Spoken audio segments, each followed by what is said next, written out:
Yeah.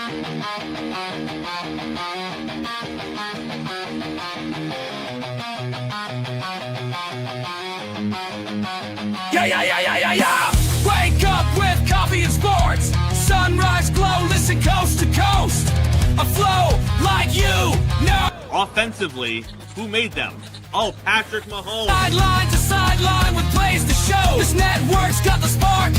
When you put up 300 yards rushing against someone, that you got your butt whooped. I feel like I would have liked to see Oregon Ohio State in the semis, not the quarters. So I think some reseeding is probably where I would change. But they're out of their mind. They're going to do this 3 quarterbacks in a row. Here's the crazy. I just can't take it. Birds keep flying high, fans cheering loud, and one podcast moving through the crowd. Needy boys brawling, no holds barred bout. This wire life never in doubt. Tune into the vibe. That's my bold prediction for the show. Devin Booker, in the next 3 years, he will be a Houston Rocket. Because I still think Seth is still at the top of his game. I do. I think he's right there. Who knows? Maybe. Not this year, but one time soon. Why wouldn't we potentially see Seth and Roman? Tune in the vibe.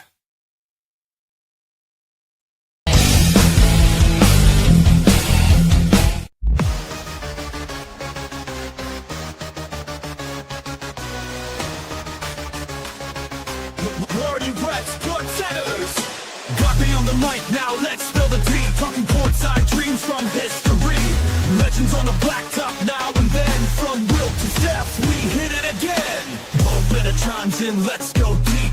Young blood's rising, can't skip a beat. Puppy prospects with fire in their eyes. Draft night suckers and hoop dream highs. Wire to wire, bring the heat. Podcast magic can't be beat. Do better, we're roll better. We're hoop heads, trendsetters.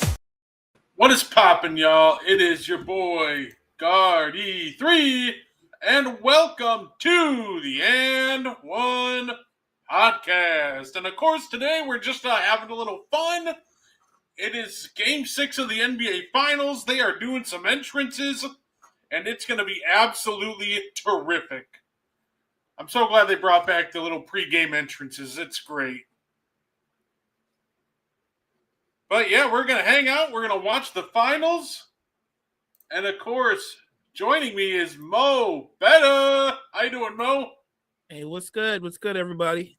Oh, like I said, we are just prepping to watch some NBA Finals action. I love they brought back the intros, by the way, Mo. Little things like that go a long way. It's the details. Right? Because one of the little things you remember, like when the Bulls were winning all the, the championships, was the entrance. I love that music. Yeah. Right. When that music hit, you knew it was time to get hyped. Well, Indiana needs to get hyped tonight. We need them to take this to 7. Yeah, I completely agree.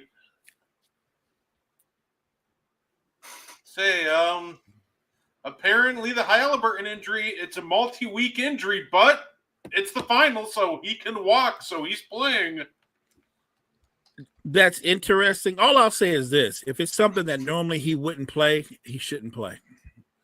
He's a young superstar, and we've seen a cautionary tale in real time when KD played when he probably shouldn't have played. If I were Halliburton, I'm not going. Yeah, no, it's a chance because, I think KD, it didn't start out as an Achilles. I think his started out as like a calf too, and he tried to play through it, and his Achilles just kind of exploded. Yep, exactly. But that's the whole thing. He wasn't all the way right, and he rushed back. And I think Halliburton, I get it. You want to be there for your teammates, but dude, what if you do blow out your Achilles? You're not going to be there for your teammates all next year. No, absolutely. Oh. No, yeah, absolutely. It's just, I wasn't a fan when Aaron Gordon did it, so I'm not really a fan of Hallie doing it. I understand why he's doing it, but I'm just all about, I want you to be able to play next year. That's it. I want you to be healthy. I want you to be 100%, and I want you to play next year. I mean, I'd love for him to be able to play, but if there's the slightest chance he could injure that or injure it far worse, I wouldn't take that chance. Not on my franchise player. No, absolutely. Well, we'll see how he's moving right off the bat. And a couple days to, just kind of rest it. So,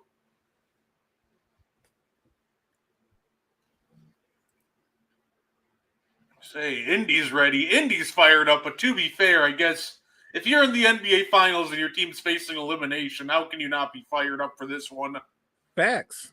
It's the biggest game. It's the biggest game you're ever going to see in your life, is most likely.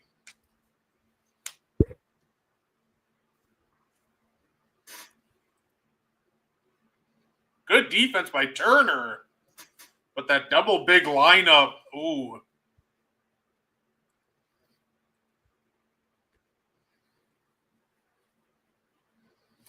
That's the challenge of the double big lineup. Great block by Turner, but then Isaiah Hartenstein versus Siakam is an absolute mismatch on the boards. Right. What is...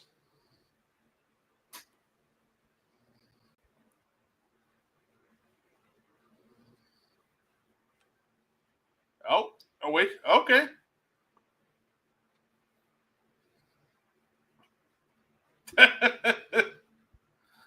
Okay, well. Good hit, Allie. That's a good sign. It's always good for Allie. He looked like a completely different player when his first shot goes down. So I'm hoping that maybe even a free throw will kind of jot him. Oh.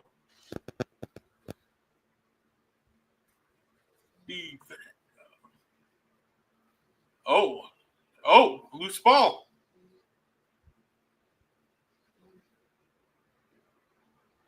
Oh, that would have been so huge. Look at on a game 6 where it's a potential closeout game for the Indiana, it's all hands on deck. Obviously, you want a big game from Siakam and Halliburton, but they need a big game from Miles Turner. They need a big game from Neesmith on both ends of the floor. And they absolutely need Mathurin to replicate the game where he gave them 25 points. No, absolutely. They are letting them play so far. I think I've noticed that. Yeah. Pascal and Isaiah Hartenstein tackled each other out of bounds on the other end of the court.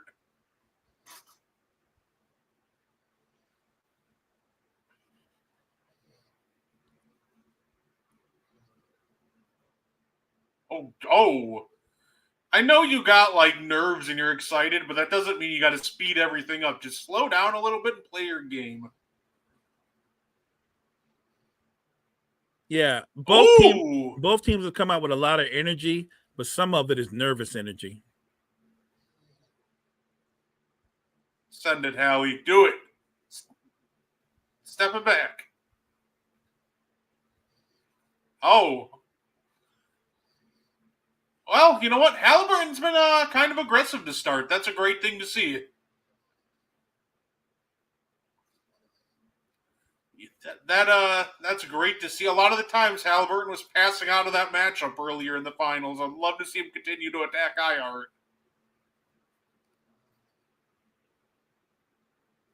Good take by Chet.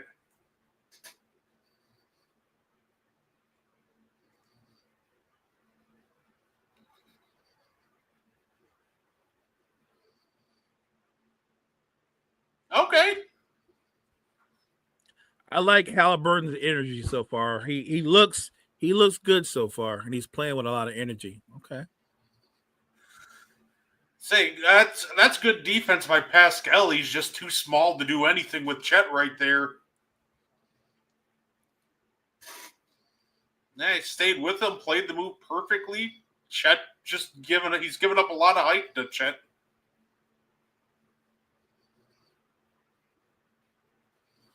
Hey, what's going on? Miles Turner looks so awkward whenever he goes to the basket. He really does.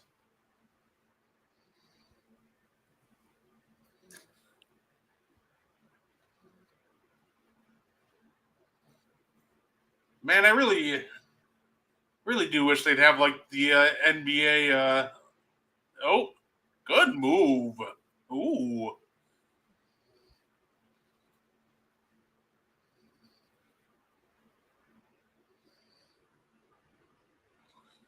Oh, he's slightly off, but keep firing, Hallie. They'll start falling soon. Stay aggressive.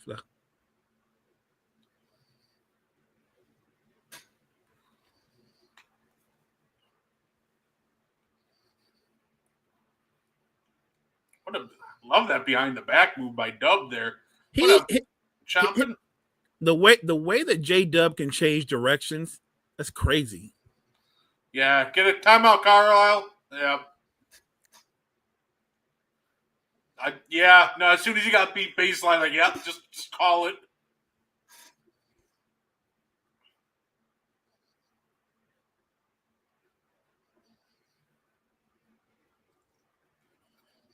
J-Dub on an absolute eater these past couple games. Hey, J-Dub's trying to win that Finals MVP, right? Yeah. Well, look, the one thing he's not doing is he's not settling for his jump shot the last couple of games. Oh, absolutely.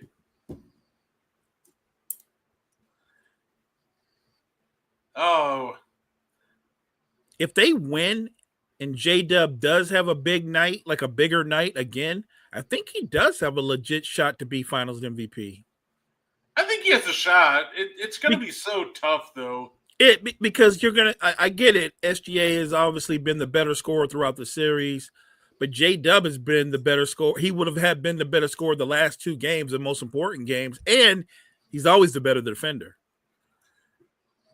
I think the counter argument for Shea is while J-Dub did have 40, Shea still had 32. Like, that's the tough part. Like, I think Shea would have to put up an absolute stinker today, and J-Dub would have to go nuts again. I mean, he had 32, but when the game was imbalanced, when Indiana cut it to 2 and Oklahoma City looked tight, it wasn't Shea that stepped up. In the moment, the person that stepped up was J-Dub. Shea came along after J-Dub reestablished them, and they got it back up like to an 8-point lead. Like, Shea wasn't doing anything either when they made that run. J-Dub was the one that stepped up first. Florida Panthers fan, Australia, UK. Hey, how's it going? Welcome. Like, yeah, it'll be interesting. I think it would take an absolute like banger of a game from Williams to rip this one away from Shea, but it's possible. It's possible. Like if he has another, like if he has back-to-back 40 pieces, I think anything's possible at that point.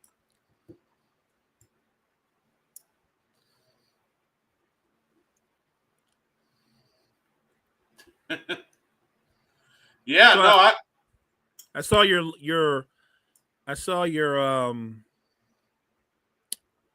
post about Chris Paul and that interesting top 10, whatever that was. Yeah, you're on stadiumchats.com up. Yeah, that's it. You're more than welcome to hang out with us. We'll have the score behind us all game. So I knew, like I said, I knew it was going to happen as soon as.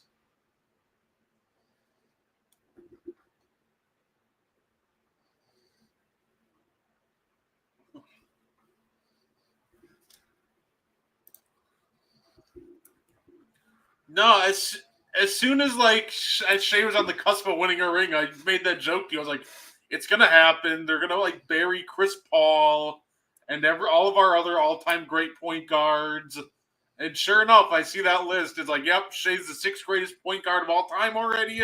Chris Paul at 10, Nash at 9, Kuzi 8. I'm like, oh, okay.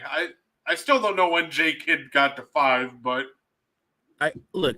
If they go on to win this title, and Shea has a title, versus say someone like a Chris Paul, I don't think Shea has enough of a body of work to somebody say that he had a greater career than Chris Paul. He will say he could win a title, but that kind of goes to the argument that we talk about all the time. Like yeah, I do think rings matter in a certain conversation, but we don't. When a guy like Robert Ory points out that he's got 7 rings, nobody goes, Robert Ory he's got a, because he's a role player, and we know he's a role player, and he knows he's a role player. Chris Paul has been not just a great point guard on one end of the floor; he's been an All NBA defender for over a decade. I can't put Shea ahead of Chris Paul based off of the body of work that he has, including if he won a title this year. I don't think he's a greater player all time right now than Chris Paul. No, and that's kind of what's holding him back. He'll be able to say between him and Chris Paul, he has the best season out of the two. Sure, but I got you. Look, Steve, Steve Nash can say I got 2 MVPs. Chris ain't got none. But people who know basketball, they don't have Steve Nash ahead of Chris Paul. No, absolutely. Say the Pacers finally get on the board here.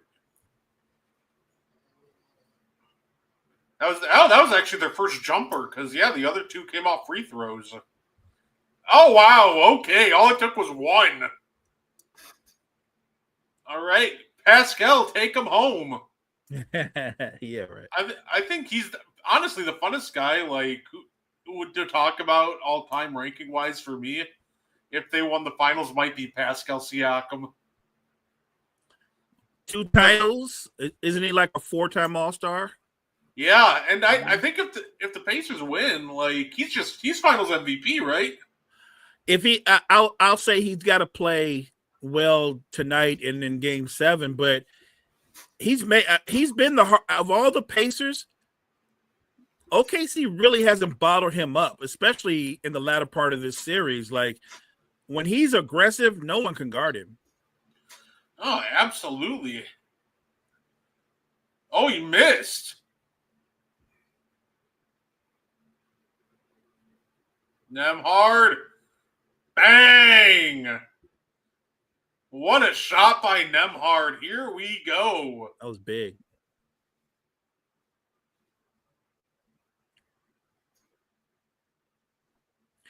By the way, you never told me whose list was that? Oh, that Oh, Rick Boucher's. Oh, Rick, no wonder. He don't know what he's talking about half the time, so that explains a lot. No! Andrew Nemhard legacy game incoming. I've seen many games where Nemhard has dropped 30 plus. So he's definitely capable of going off and having a big scoring game. I've seen him do it. No, and that's the thing with the Travel by Chet. Welcome back. And that's the beautiful thing with the beautiful thing about Nemhard is he's a guy who always like completely buys into Nemhard. Nemhard is on his own personal 8-0 scoring run. He's picking up where T.J. McConnell left off in Game 5. Oh, Indiana's defensive intensity has picked up a lot too. Yeah. Good job. Charge. Block. Okay, you know he did get there late.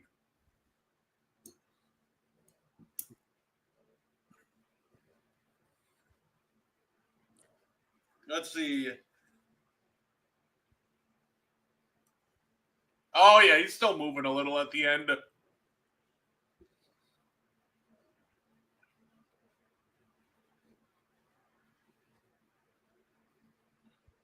Nah, he was still moving a little at the end. That's a good call by the refs. As Jeff Van Gundy would say, it's a bang-bang play. Yeah. It is amazing how they can call that in real time. I'm going to give the officials their flowers. They don't get them enough. If I had to do what they had to do, I'd get it wrong a lot. Oh, they'd be chasing me out of the stadium with pitchforks by the end of the first quarter. They might be calling me the extender.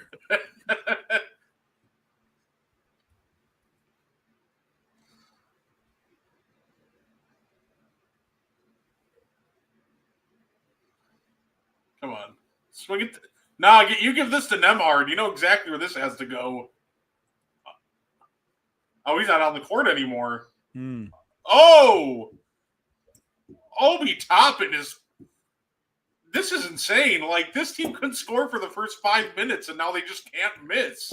I'm waiting for Dagnov to take a timeout. I mean, I know the score is not out of hand or anything like that, but momentum is a thing you can feel. What? Another 3, I'm calling it.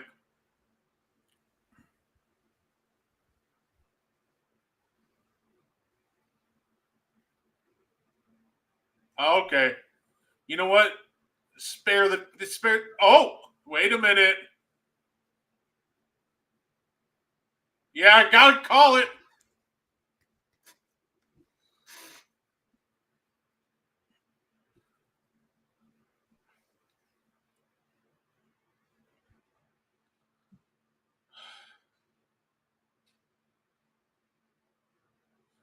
Oh.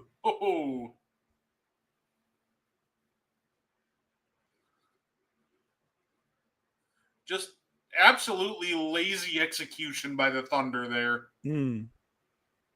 Yeah. Oh. I'm surprised Dagnov did not call that timeout.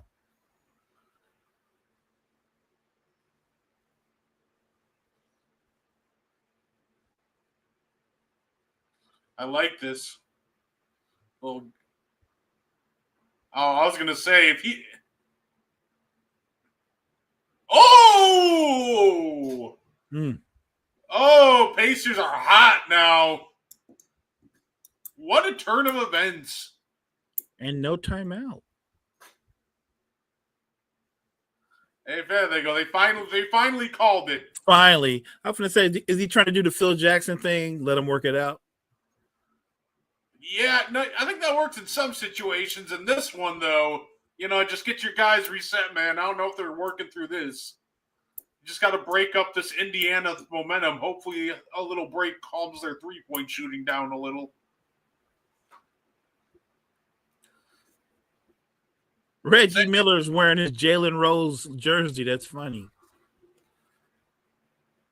Say, it's a great time for, to be an NBA fan. The NBA Finals, of course, Mo. We got the NBA Draft coming up next week. Super excited for that. Especially with all the weird things that are going on with some of the potential draft picks. All of a sudden, Ace Bailey goes from being a lock at 3 to people are saying like he might go as far back as 7. Apparently, he's turning off some teams because he's saying who he will and won't work out for. He talked to the Sixers and he wanted guarantees from them. Like, dude, who are you? What have you done? That's crazy. To me, yeah, a lot of the value that people are talking about with him is how good he can be in like a scaled down role next to better players. And that's something we've seen superstars do and star level players. Like Tatum first came into the league in a scaled down role because of, Hayward, Kyrie. Kobe came in with Nick Van Exel and Eddie House and Eddie Jones. Just started out. And, if you're that good, the natural talent will show through. So I said it on the morning show. I agreed with them that he has a really high ceiling, but he could be Tracy McGrady. He could also be Michael Beasley.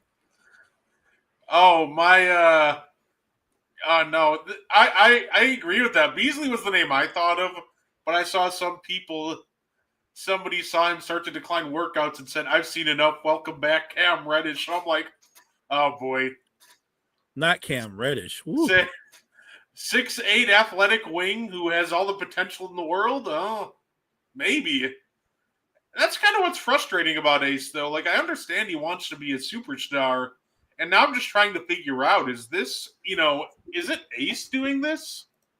Or is it his agent? Is he just getting bad advice? Is he really this much of a diva? Like, at the end of the day, to me, it's just wild that, they would do all this in the first place. Like, you don't want to work out with the number 3 pick, even though that's probably the best landing spot for you.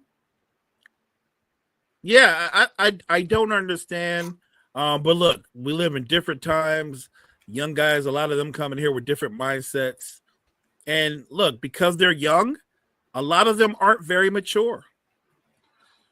No, absolutely. Like, I guess would you rather like slowly work up to being the guy on a, along with Tyrese Maxey, or be the guy on a 15-win Wizards team?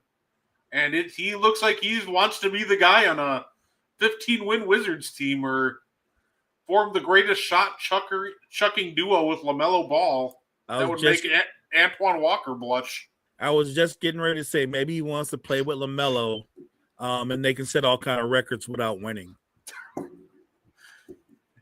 Oh, just going to be them taking contested middies and one-legged threes half the game. They won't win, but it might be entertaining every once in a while. It'll be entertaining. The records and the results will be sad, but it'll be entertaining. Look, it's funny because looking at Rick Bucher's top 10 point guards list, which is not a good list, but that kind of goes into a conversation that LeBron was having with Steve Nash about ring culture, right? You know what I mean? Yeah, it's part of that. Yeah, no. Yeah, no. Say LeBron was 100% correct. It's funny coming from him, but he's 100% correct. He's correct to a point. He's not making the case or even bringing up the conversation to be genuine. LeBron James doesn't care about the legacy of Steve Nash or Charles Barkley or Patrick Ewing or Karl Malone or John Stockton. I know he's trying to say, and the thing about that is, how can you say I'm talking about the greats that are not getting the respect they do? They're greats. People always talk about how great they are. What is your argument? Or is your argument, well, Chris Paul should be a top 10 player? Okay. Then who in the top 10 should Chris Paul replace? I'll wait. There's not an answer. He's not replacing anybody. Who in the top 10 should Charles Barkley wait? And we can keep going on and on. LeBron James brought up this conversation for one reason and one reason only. He can't get Michael Jordan off his mind. This is not about other players. It's about LeBron James, again, changing the narrative because he knows he's not going to reach 6 titles.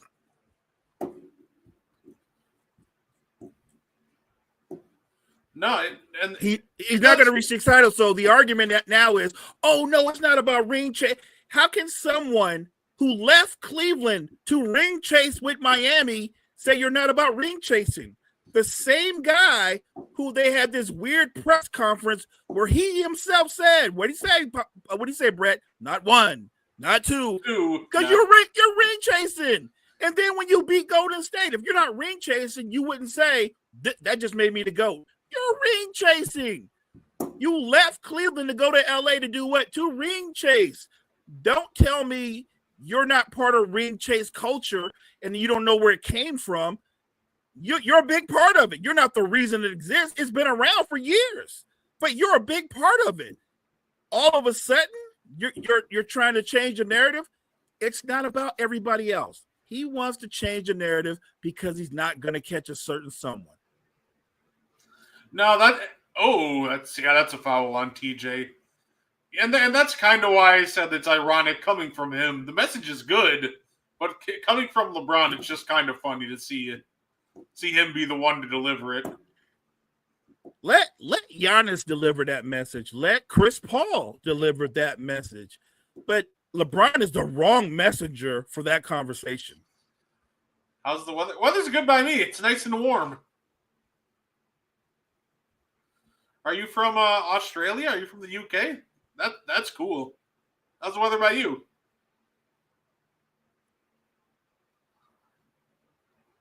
I'm curious about what time it is there.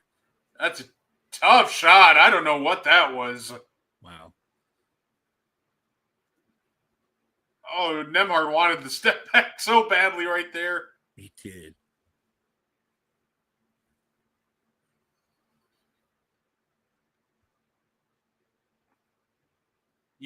Okay. Good hit, Wiggins.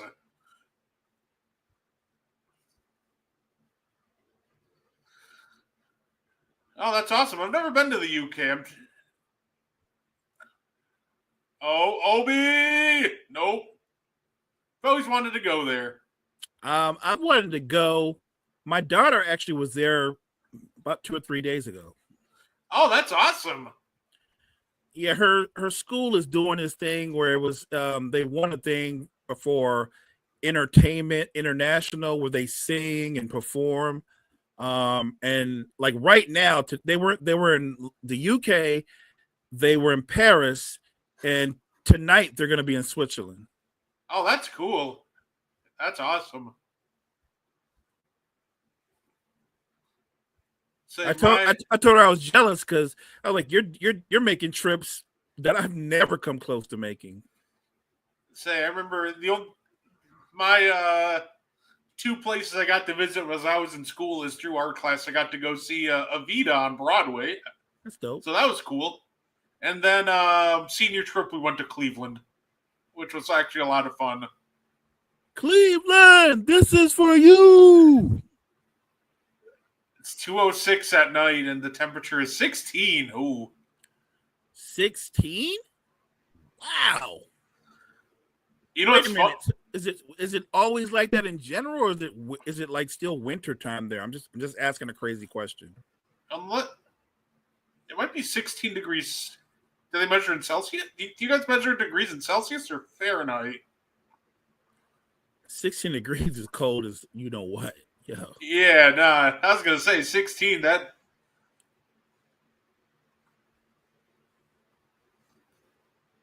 Brett, you can relate. You're in Wisconsin. Oh, it's in winter. Okay. So it is wintertime. That's Okay. crazy. I got you. All right. That's crazy. Oh yeah, no, our winters get to like 16 degrees. We had like a day where it was like negative 20 out. That's insane. Nah, yeah, I was off that day. You couldn't pay me enough to go outside.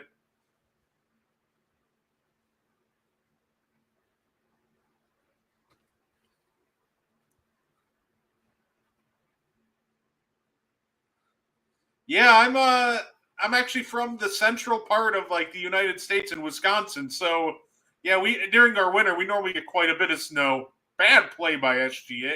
SGA is just forcing the issue right now. I thought I was the only. I'm glad you said it. You can tell that he's not in rhythm and he's just forcing up shots. He's got to play within the offense. Okay, that's just a bad foul. But yeah, no, we had a one-legged like floater over a double team, and then just that. Yeah, no, but yeah, no, I'll get a lot of. Sometimes we get quite a bit of snow in Wisconsin. That was funny. The day was negative 20. I looked out the window. I'm like, well, my car's parked on the wrong side of the road. Then I was just like, well, I guess it's staying there. Okay, so go Thunder and Celtics. Okay. We have a good friend who sometimes comes on the show that's a Boston Celtics fan. Shout out Kyle.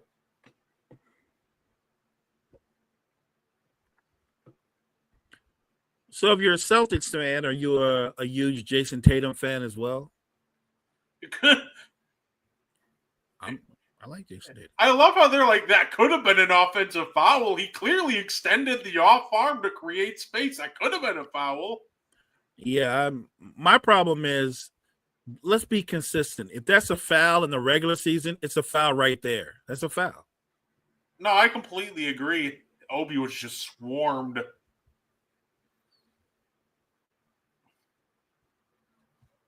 No, and I Chiefs, Red Sox, and Buck. Okay.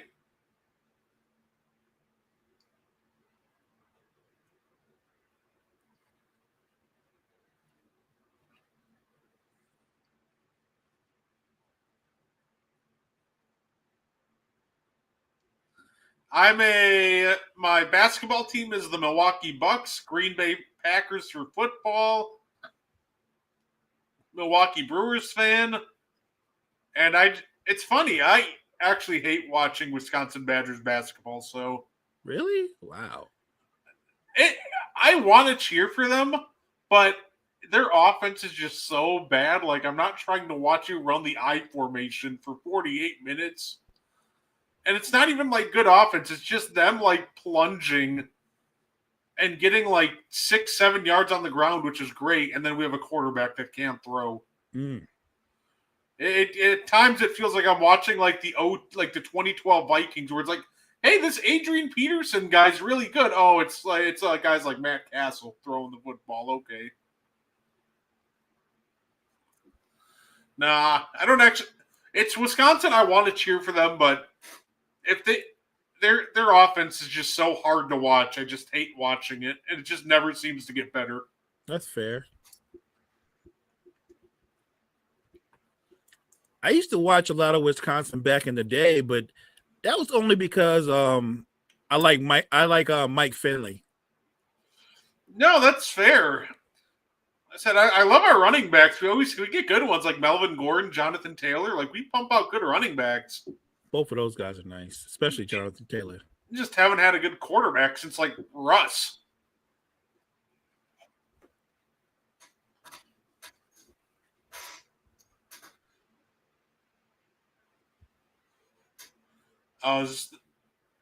New Jurassic World movie. I forgot that was coming out.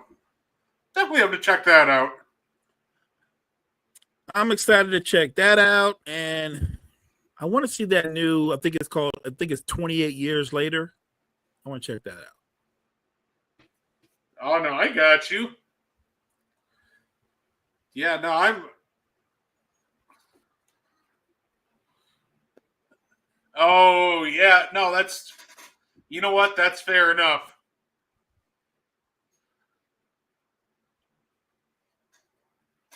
Yeah, that's fair enough. I bet Kyle.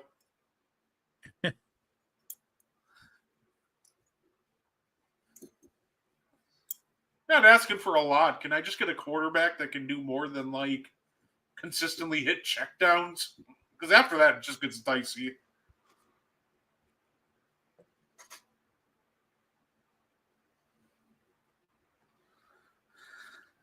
My guy Nimhard came to play.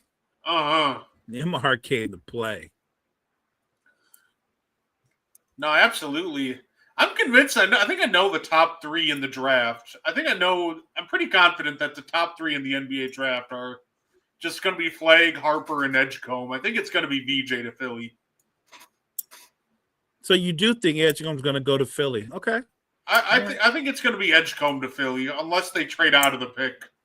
I think I think Morey, if he doesn't pick him, he will trade out of it. Yeah, because like once you get to like the names behind, if you're not interested in Ace Bailey, once you get to the names behind him, you're just like, should I really be picking him at 3? Like Con Knuppel and Trey Jones, like because I can probably trade like for example back with Utah, and I can still get Con or Trey Jones, or at that point even Ace Bailey. Yeah, he's look. No denying his talent, but man, he got a lot of red flags. Oh, Matherin, short. Hey, I live like 5 minutes away from the Milwaukee baseball team. Good hit. There we go. That seemed a lot more in rhythm. Okay.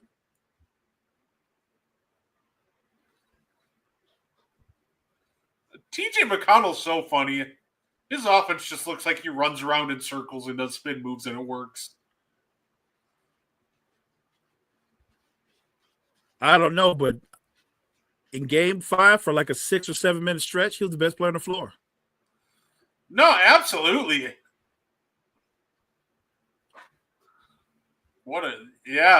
Great move.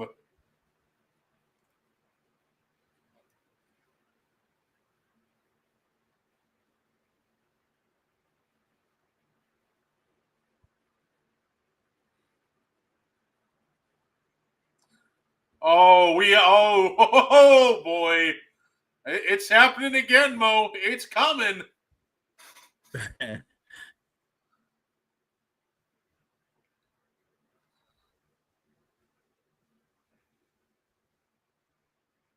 Yeah.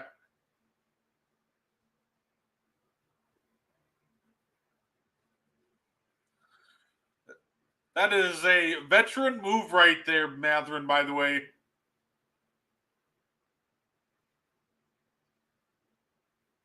They're going to challenge that, I think.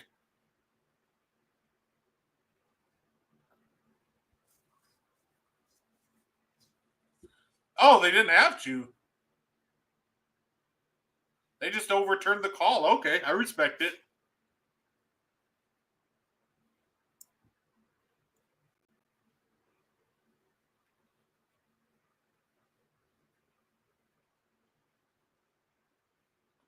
Here we go.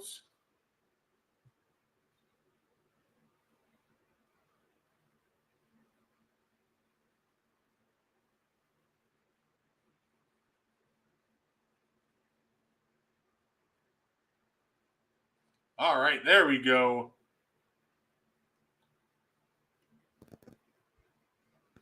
Nope. Oh, yep. Problem with Turner is he got positioned, but he got positioned too far under the basket. Didn't give himself any breathing room. So as soon as the help came and forced him baseline, he stepped out.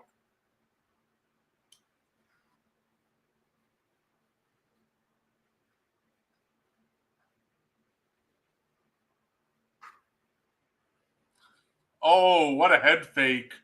Oh. All right, SGA. He might be rolling now. Okay.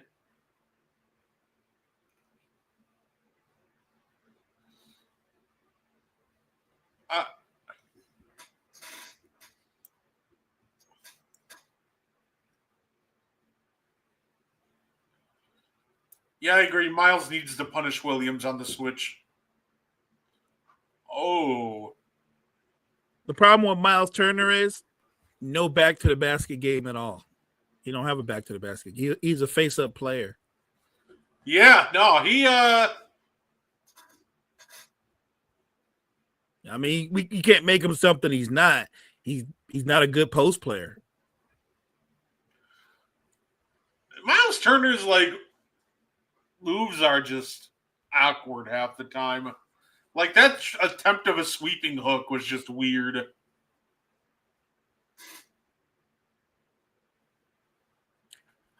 I think Rick Carlisle just called timeout. Okay. Yep. No, good Smart. timeout by Rick. It's smart.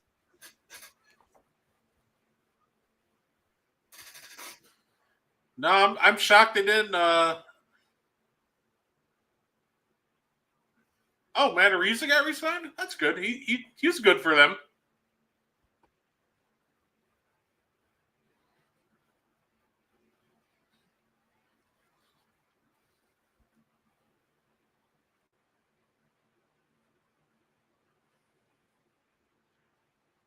No, absolutely. I agree with that.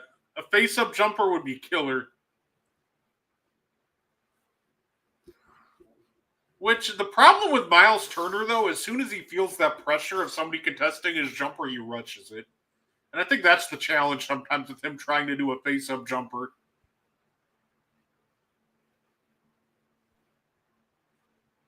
I agree. The Celtics will be back, right, Kyle? They will be. They will be. They won't be back like they'll be title contenders next year, but I think they're going to be better than a lot of people estimate. I think they're still going to be a playoff team.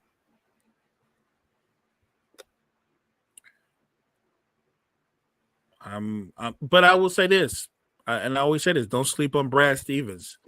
If he gets the opportunity to pull the trigger on a move that he thinks makes the Celtics better for the future and beyond, he'll do it. I completely agree. I heard they're getting some crazy offers for Jaylen Brown and Derek White. And while I don't think they'll pull the trigger on those, that's interesting.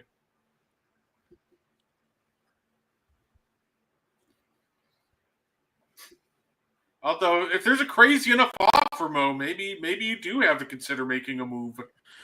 Yeah, look, it's not impossible. And like I said, I think Brad Stevens is very forward-looking. I don't think the plan is to move Jaylen Brown, but if somebody makes him an offer he can't refuse, and in the Celtics benefit to make that deal, he'll make the deal. No, absolutely. I think they will. I think they will end up getting rid of. Well, I think Drew Holiday's gone for sure. Drew's a lock to be gone. The question mark is what they may or may not do with Porzingis. I think they'll keep Porzingis. He's a good player. It's tough when it comes to Kristaps, right? Because on one hand, like, you want to see him probably get shipped out, but at the same time, shipping him out this offseason, just trading him all his value at its lowest. So, like, are you really going to pursue that trade this offseason? Like, he might just get moved at, like, the deadline next year because his value's, like, next to nothing because of that illness. He didn't really play at all in the second half of the year. He was bad in the postseason because he wasn't obviously fully healthy.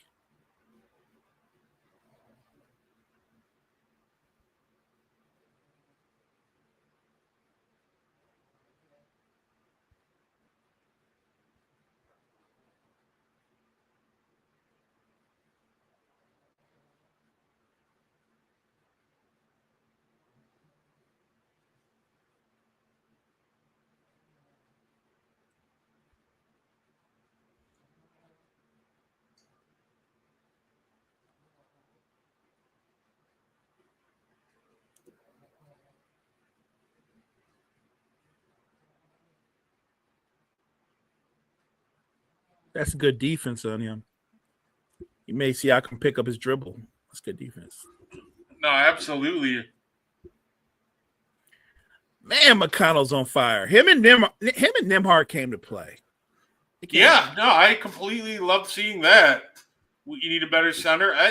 I think you'll find one, but like I said, trading Kristaps right now is just a little tough. There we go. You know what though? There's teams out there depending on the deal you want to make. What if the Celtics want back more of a rim running athletic big in return? I'm just saying.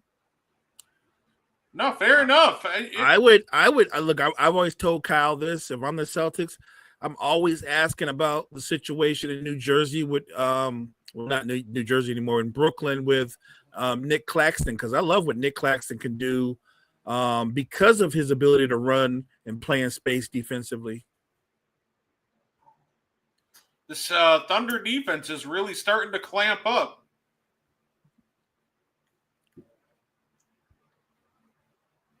So here we go. I'd say this defense of the Thunder has been great. Couple hot streaks from Indy, but they're only 34% from the field right now. So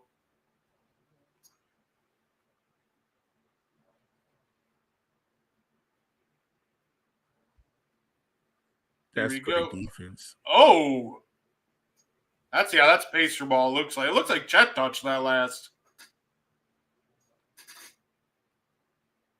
Here we go. Here comes some TJ. TJ McConnell, baby. I'm telling you, he's on fire, man. This dude is on fire. Yeah, he's got that mini.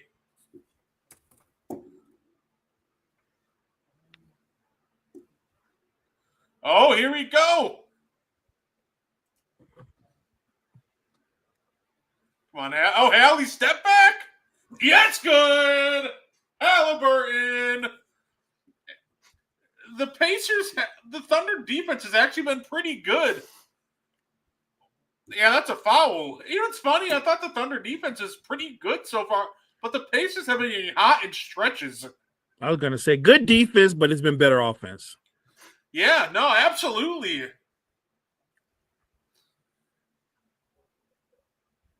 Yeah, Caruso, you got to do better than that. You got to be better than that. Yeah, Tally started off a little slow, but that's why I want Hallie to keep shooting. He'll find his rhythm eventually.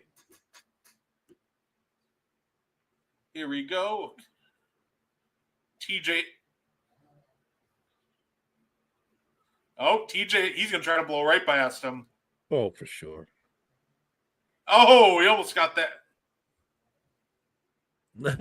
Look Here at we that. go. I love it. I love it that Neesmith is beating Caruso at his own game. That's crazy.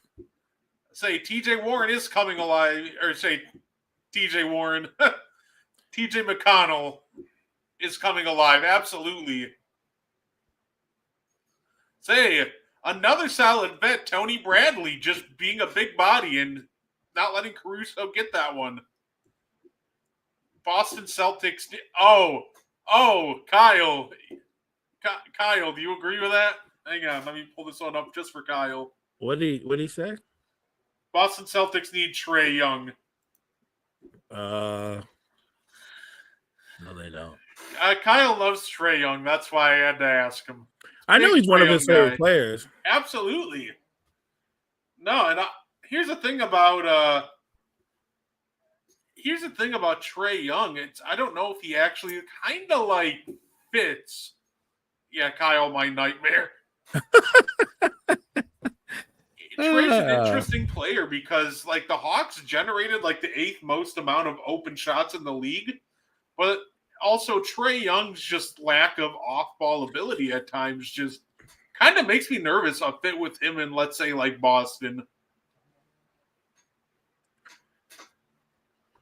Talented kid, unique skill set. I feel like everybody is still living off of that one run that he had a few years back to the conference finals. That's really only been the only real run Atlanta has been on since he's been there. The season they had last year is pretty much how the seasons have been since that run. They haven't been very good. I don't think he can be your best player. I think that was a run. You get credit for the run. But in terms of being your best player over a sustained period of time, I'm talking about years after year after years, and he can lead you to a title. No, he can't. He can't. Can he help you win? Yeah, if you pair him with someone who's as good or better than he is, and he can play off the ball instead of just dominate the ball, I think he can help you win, but he can't be your best player. I think he also just, I'll say, Rose, he just retired, I think, this last year. That was so sad. I wish, just because I think, I would have loved to see Derrick Rose win a ring. He's one guy that, I think unanimously would have loved to see, everybody would have loved to see him get a ring. Yeah, I couldn't put it better, Kyle. It's not that he's not talented, but if you're just going to run the offense through him exclusively and he's just going to dribble to air out the ball possession after possession, I don't think that's a winning formula. Say, yeah, Tyler Hero in Boston? That's What an do you interesting idea. What are you giving back in return? Drew Holiday. Pat Riley is not doing that. He's not doing that. You're gonna have to give up something good for Tyler Hero. So are you willing to give up Derek White for Tyler Hero? Yeah, I don't think Hero's going anywhere. There's some rumors that KD and Miami might be interested in each other. See, Drew Holiday. But yeah, not for Tyler Hero. no, I see the rumors. It's funny. Obviously, KD and Miami might be like a fit together, and I see some people going like, "Well, they should trade." Tyler Hero. I'm like, then who's scoring the basketball? Like, sure, KD, but who's the second option? Not Bam. Yeah, second option Bam hoops just sound pretty awful, honestly. Here we go, SGA. Ooh. Uh-oh, here we go. Here comes TJ.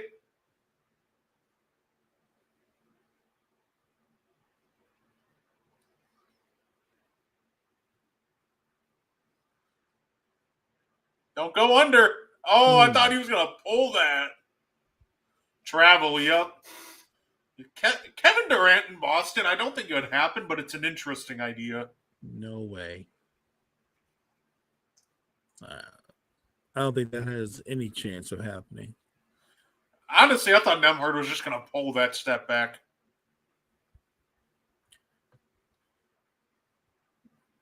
Here we go. Here comes. Oh, Shea wants to take Nemhard. Steve. Oh my goodness, McConnell, you are.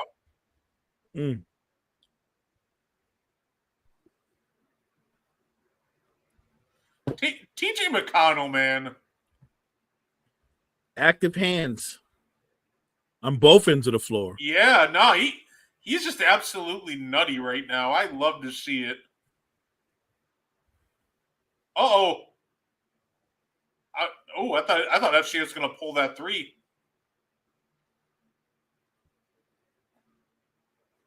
There we go. Run it. Say, run it while Hart's on the ground. 5-on-4. There we go. Nice, strong take. Get yourself some couple easy free throws there, Tony Bradley. Tony Bradley has given Indiana some great minutes so far. No, absolutely.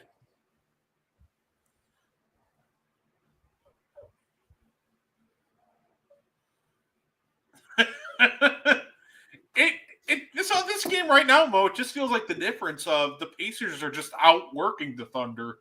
They're not shooting better, that's for sure, but they are outworking them. They're getting a lot of second chance baskets. What do the Celtics need to win another championship? Tatum to get healthy. Yeah, start there. A healthy Tatum. Say Tony Bradley. Tony Bradley would be a good fit in Boston. I think Tony Bradley's just a player that would fit well in a lot of places. A solid backup center who can give you limited bench minutes. I think Lonzo Ball would be a good fit in Boston. I'd love to see it. I think Lonzo could basically replace Drew Holiday in terms of, Lonzo can be an elite defender. He's longer, still can play make, and he's turned himself into a really good three-point shooter. No, I would love a Nemhard to Boston trade. It's a great fit. Well, right about now, everybody wants Nemhard. Everybody's like, "Yo, Nemhard's nice. What's his contract situation?" Oh, you missed the dunk. Oh, I meant Lonzo, not Nemhard. Yeah, I like Nemhard too, though. But yeah, look, I think Lonzo is a winning basketball player, and he would fit anywhere. But Boston would be great for him because I think he's around the same. He's in the same age as Tatum. And he's not a ball dominant player. He's super unselfish. I think he would fit them perfectly. The coronation. This is why you don't coronate teams too early, right? Now the Thunder could still win this game, but before this game, all I was seeing is, well, can't wait to watch that Thunder celebration tonight. To me, this is I'm getting a severe thunderstorm warning. That's great. But To me, this is why you don't coronate teams too early. Facts. Because, the Thunder could still win this game, but the Pacers have come out and punched them in the mouth. And now they got to play comeback. And just for the record, should they end up losing this game in the series, does that change Rick Bucher's top 10 point guards? I'm just saying. Oh, yeah.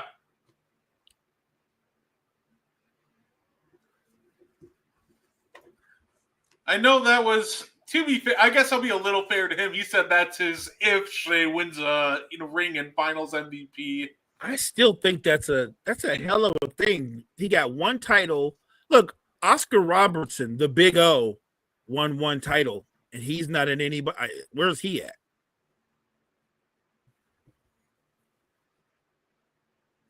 Good job, Dort. Way to flop yourself to the ground. Wow, what a hustle by Hallie. Oh, Neesmith. Woo! Love Corner three. Maybe I need to look at the list again. Where's Jerry West? Yeah, no, that's the brutal part to me, honestly. He's not on the list. No Oscar Robertson, no Jerry West. Oscar was on the list. Okay, I mean, but come on. His top 10 is Shea wins a ring and finals MVP.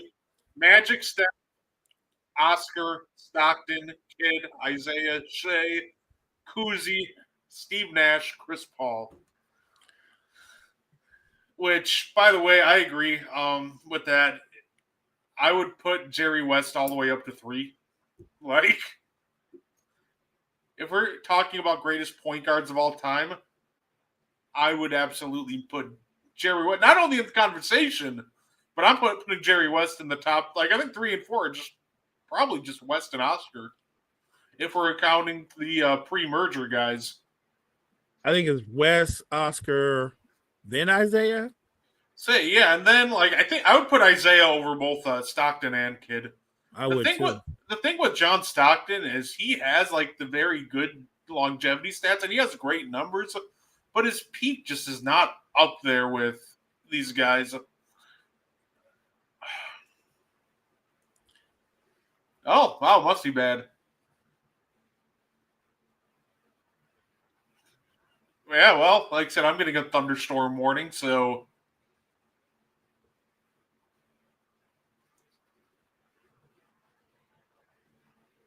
Ooh, 60-mile-an-hour winds. That's going to be fun to listen to tonight. That is crazy. 60-mile-an-hour winds. Whoa. Yeah. I wonder if we're getting some kind of warning. We're not that far away from you all. Yeah. All right, speaking of you, Mo, are you going to be going to any of like the WNBA like All-Star stuff? I was trying to get one of my daughters to go, but sadly, my daughters are not into sports like their dad. Oh, I got you. I'm debating about it. I might see if I can sneak down to Indy for the All-Star game. I think it's gonna be a great show. I think it's gonna be a great show. No, absolutely.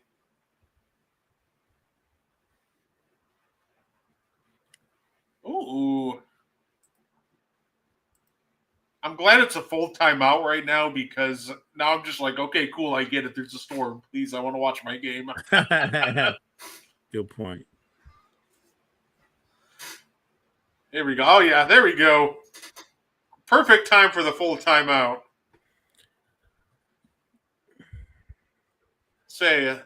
No, it's going to be fantastic. By the way, and two, Blake Griffin, he retired too a couple of years ago. He retired, Brett, but I see Blake Griffin in more and more commercials than when he played. Hey, I guess he's got more time on his hands. That could be it. No, I've thought about trying to go down to Indy either for the All-Star game or just a Fever game in general. Of course, at some point I want to see Caitlin Clark in action. I do too. I want to check in a live Fever game, but I want to see her live. I've never seen her live, so that'd be entertaining. Yeah, no, we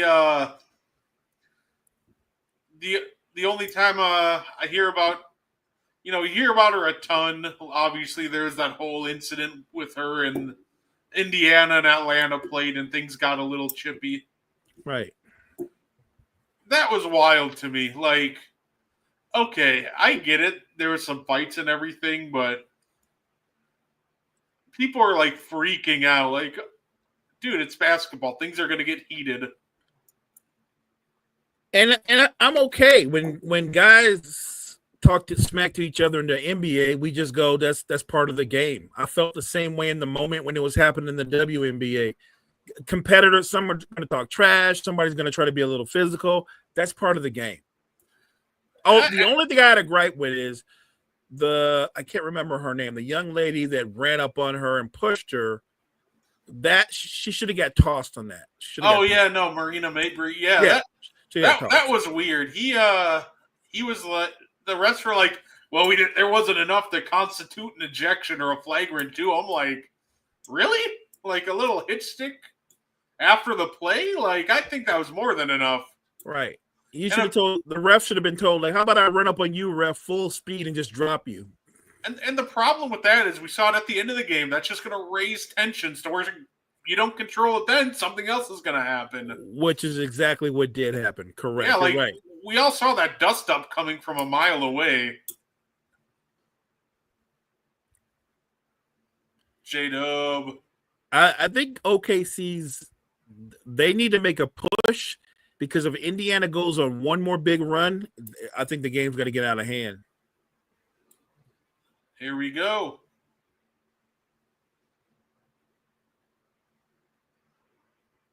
Oh, Neesmith getting 3 the old-fashioned way.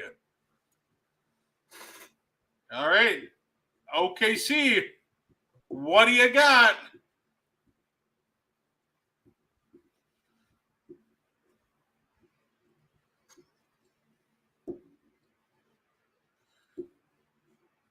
Well, James would be James Harden would be a great fit in a lot of places, but I don't see him leaving Los Angeles. I actually think he likes it there. I think that might be the team where he sees as his final home or his NBA home. And look, they were a good team last year. They came up a little short, but if they make a couple of moves around the edges to bolster that bench a little bit more, who's to say they can't go on a run? And I completely agree with that. That's why I think he doesn't go anywhere. It's not that, like, I think he's just happy in LA, and I think it's a great spot for him to, probably finish out his career.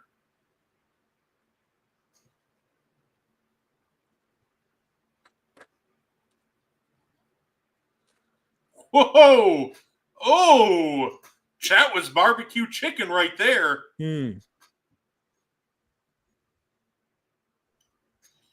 Okay, good answer. Good answer. But, the problem I think now is, Mo, that you have to get a couple stops here, and as good as this Thunder defense is, the Pacers are just feeling it. They're not able to slow him down to this point. Look at Nembhard. Oh, my goodness. Halliburton, baby. I just feel like right now, the Indiana offense has OKC's defense on their heels. Yeah. And I thought they were playing good defense before, but not these last few possessions. I mean, they're getting whatever shot they want. Yeah, like that first half, it was great defense, but hey, what's good, Jory? Thanks for tuning in. Terrence Ross, I believe, is officially retired now. He actually plays a lot of games on Twitch. Brooke Lopez, I think Brooke would be a good fit. Brooke is a good rotational fit for a lot of different teams.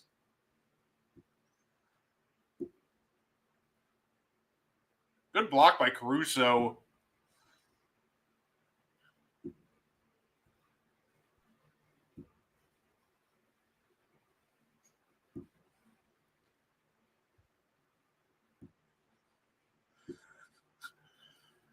I still would love to see Brooke to Orlando. Oh! I'm one of the few people that actually wouldn't mind if Brooke stays on the Bucks, but I just know he's gone.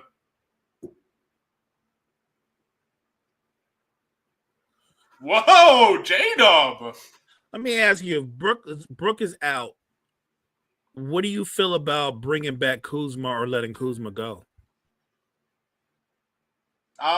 Yeah, I'm still sending Kuzma away. Like, I'm with you. Even with Brooke out, the thing with that is, right? Like, what does that really change for Kuzma? Like, he didn't really rebound well. Didn't really rebound that great for us. Like, he's not a good enough shooter to replace what Brooke brought to the table. He's still kind of an odd man out. Right. I think a guy that a veteran team should be looking to get his services is one of your former players. I think Chris Middleton has a lot of value for a contending team. I agree. I hope Chris goes to a contending team. I want to see him win another title. Targets for the Boston Celtics. The Celtics are interesting this year because I feel like they should be targeting bets that they can flip for assets. Or just guys trying to, like, rehab their value and help them, like, this year.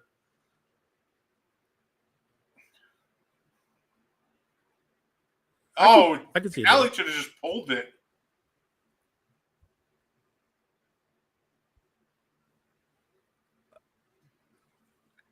OKC looks like they're about to fold. They need to get busy, get some stops. Oh, well, the Pacers got to stop.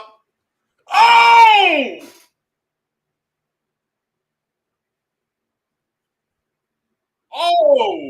My goodness. Oh, what a hammer.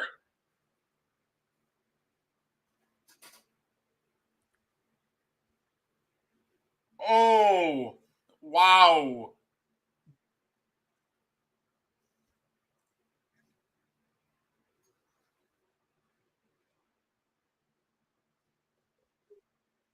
So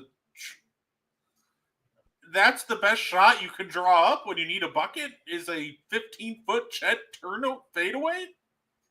I didn't like that. That was terrible. Terrible execution. And this is what happens when they get in deep water, they just ISO SGA. They become too SGA centric. See, like that shot to me made sense because, Pascal is actually a very good post player and he had a huge size mismatch. Chet is not necessarily a post demon. I want to see him try to get downhill, get going towards the rim a little bit. Right, right. Wow. Yeah. Oh, Siakam feeling it. He just letting them know, no, you can't guard me. Any Pacers players the Celtics should go for. Like I said, the Celtics are in a weird spot where here it is. Yeah, what a poster. Ooh.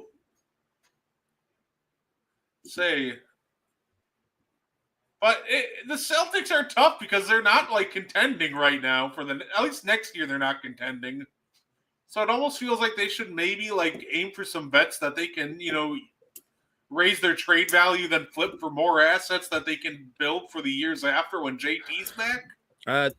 That's smart. And I think those kind of options are definitely on the table when you've got a GM and team president like Brad Stevens who thinks that way. I put this out there before. I really do believe that the team that Jason Tatum returns to is going to be a completely different team. Honestly, I mean, a great target for them you just mentioned him. Why not like target someone like Chris Middleton if you're the Celtics?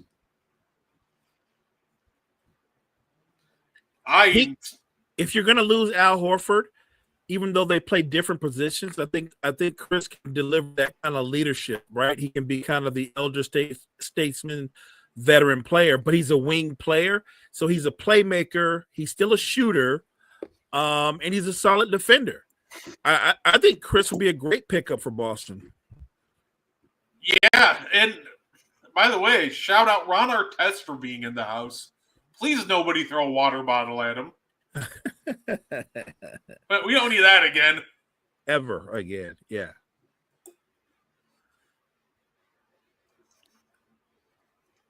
No, that's the weird part about the Celtics, though. Like, if you can find somebody to get on like a good deal that can help you when JT comes back, because like they're contenders 2 years from now, but not this year. That's what makes them so weird. Like, who do you target if it's really just a gap year?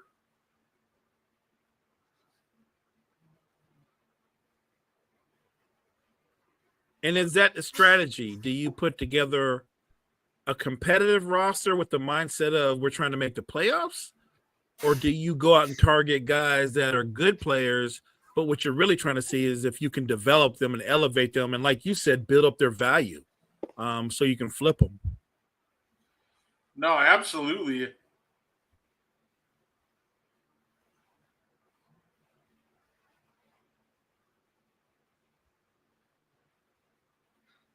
Wow, what a dunk. I still can't get over that Siakam dunk. That Siakam dunk was crazy. Indiana's in control in a way where it's going to take a Herculean effort by OKC to not just get back in it, to out now win it. Like if they bounce back from this down 22 in the game 6, more power to them. I'm not saying it's impossible, but their defense is going to have to be a lot better than it was in the first half. Ooh. And you know what's funny? It feels like it's the transition that was causing them problems. It's the terrible. It's really their offense is what's failing their defense. I agree. Right? Because it's not the fact that they can't stop them in the half court. It's they make lazy passes, which are letting the Pacers run in transition and get a lot of easy buckets that way. And now all of a sudden in the half court, it's like, cool, that defense that was just working, now they're in a rhythm.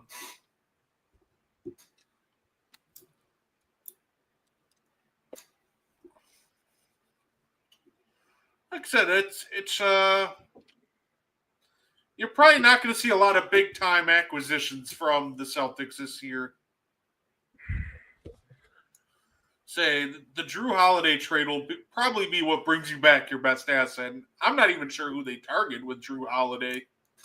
I think they're going to try to put together a competitive team, while at the same time, I think they are going to shed a lot of contract. Like the Celtics, to me, they're still a playoff team. Like they'll probably still nail a top 6 seed, but like they're probably like just second round fodder at this point. It's great ball movement by Indy. What a first half by Indiana's bench too. Say, yep. 19-3, the bench points. And let me guess, the 3 is from Wiggins, the 1-3 that he made. Yep. Yeah. You're not going to win that game.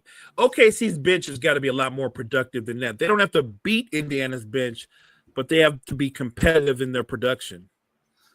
Yeah, it's a speech perk. Let us know how this blowout would never happen if you were still in the locker room.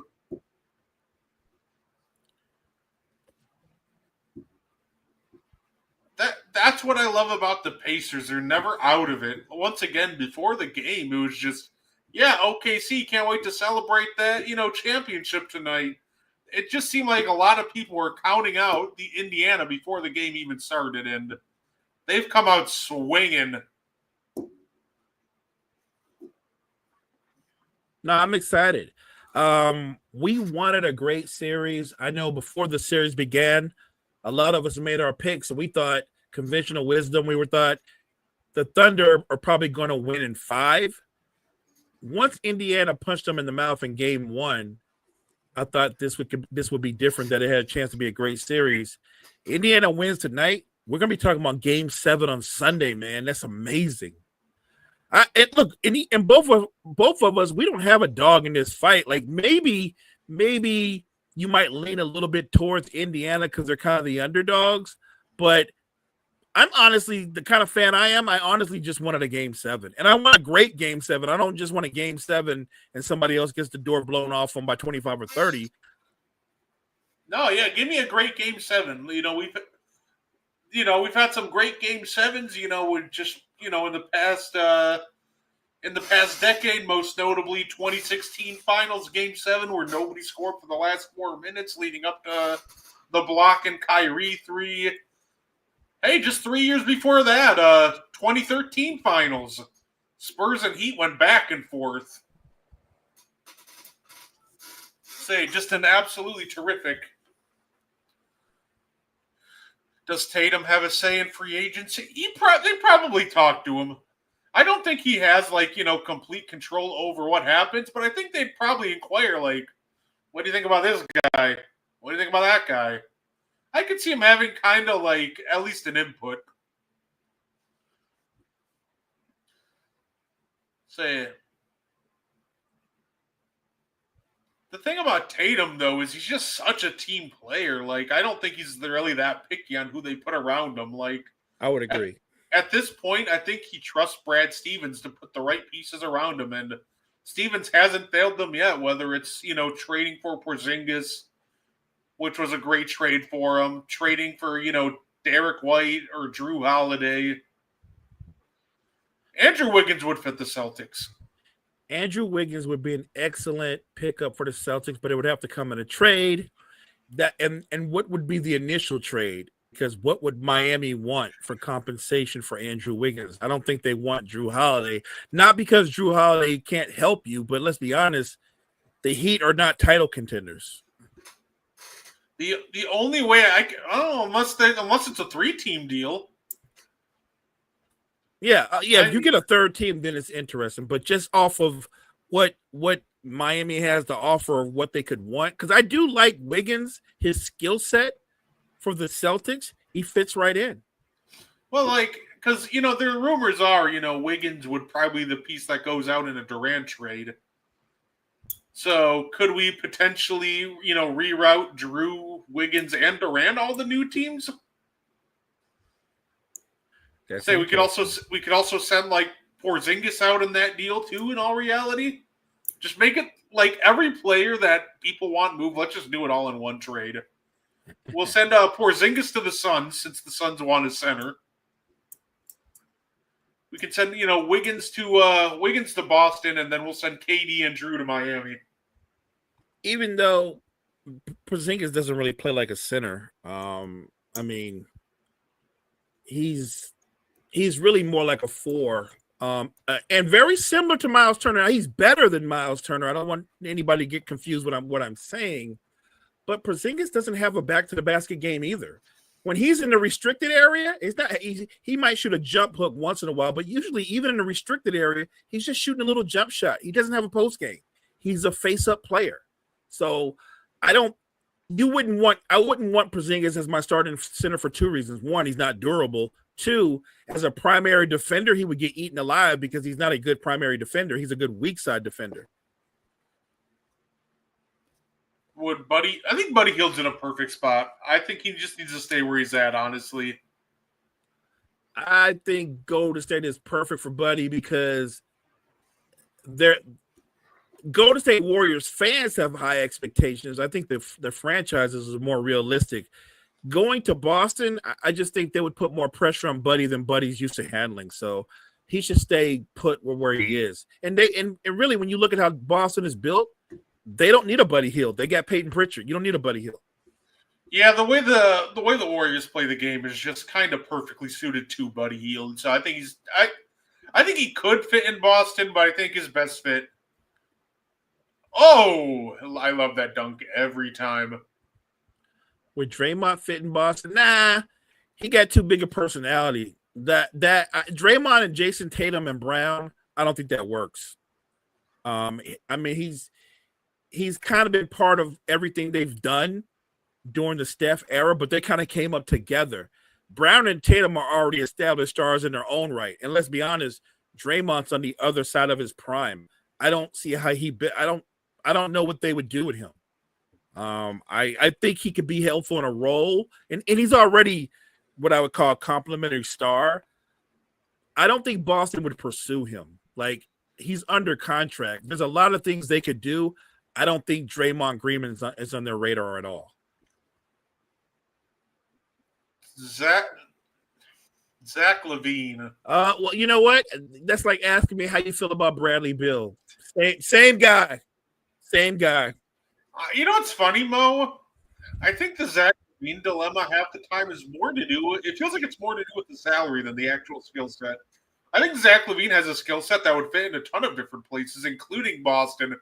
The problem is that skill set worth the amount he's being paid, which I think the answer to that is no. So, like, to me, Zach LaVine in Boston is like, would he fit? Yeah, I think he would fit, but do you want to pay him I think was he making 35, 40 million? Like, no, I don't want to pay Zach LaVine that. What role would he fit in either? Because he's a two, but he's not a good defender. Never has been. He's not even an okay defender. I don't think he would fit in for Boston for that reason alone. Like, he's much more talented than Andrew Wiggins, but Andrew Wiggins would be a better fit than Boston than Zach LaVine would be. I think where Zach LaVine would be a great fit because of how they play and how they move the ball, body and ball at the same time. Golden State. Zach LaVine would be a huge upgrade from Buddy. As much as people say they like Buddy Hield, if they get a chance to get Zach LaVine, bye-bye Buddy. No, absolutely. Like, Zach LaVine is a great he's turned himself into an amazing high-volume three-point shooter. Like, he can really knock him down at a high clip for you. And he's still got some crazy athleticism. So he does. So he can catch and shoot, but he's more than a catch and shoot. He would be, to me, Zach LaVine in the role that Buddy Hield plays for Golden State would elevate them to a completely different level. And the beautiful part too with Zach LaVine, I would love to see him on a team like Boston because we saw him a couple times start to like buy into defense, like when the Bulls were rolling with Lonzo for a little bit there.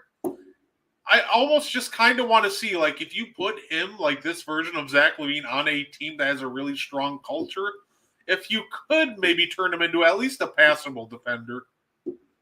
Like, I think it's possible that you could, but I'm not sure. And I think it'd be an interesting experiment because if you could even, I'd say not even like a good defender, like if you can get Zach LaVine up to where he's like a passable to a slightly positive defender, that's just a fantastic basketball player. I'm never going to argue with anybody about Zach LaVine's talent. You put it out there, partner. The hesitation with Zach LaVine isn't his talent. The hesitation is the value for that contract. That's a big contract. Yeah. And he's not going to go anywhere, not on a contending team, and be your star. He's not going to be your first or second option. I could see him being a really good third option or a terrific fourth option. But who's going to – of all teams, when we're talking about second apron, Boston is not the right place for Zach LaVine. They're shedding money, not trying to add money. No, absolutely. He's definitely not going there on this contract. It's $47 million this year, so they're not touching that. Woo.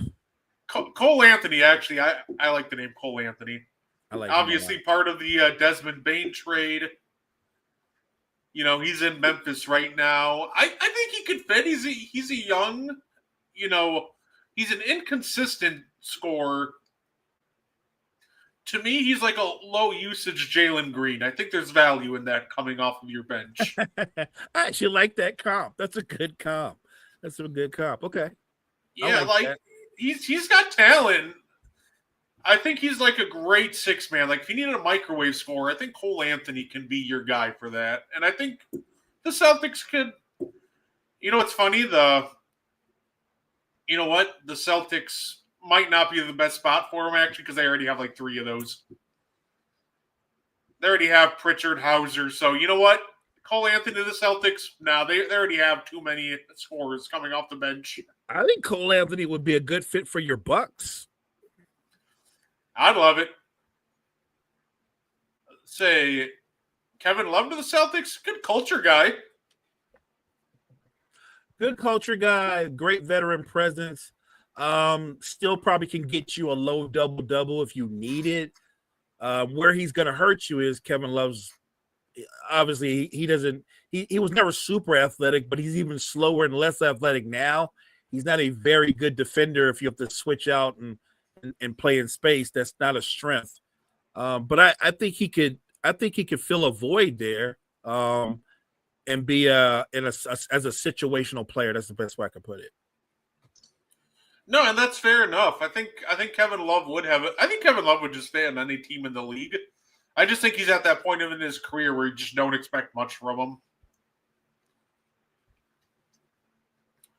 He would, but the Rockets just extended him.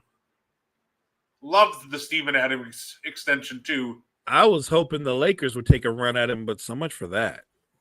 Oh, okay. Here we go. I thought Neesmith was going to pull that.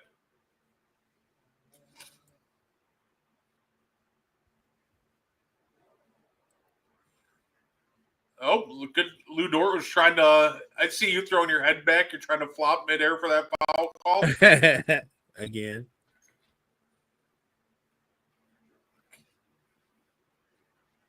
Say somebody's got to come get this ball from Dort. Yep. Oh, that's going to be a. I think Dort just got a little too indecisive there. He looked to shoot, faked to the corner, like faked another shot, then shot. And hard to shoot in rhythm doing all that. And that's not his game anyway. He's a catch and shoot guy.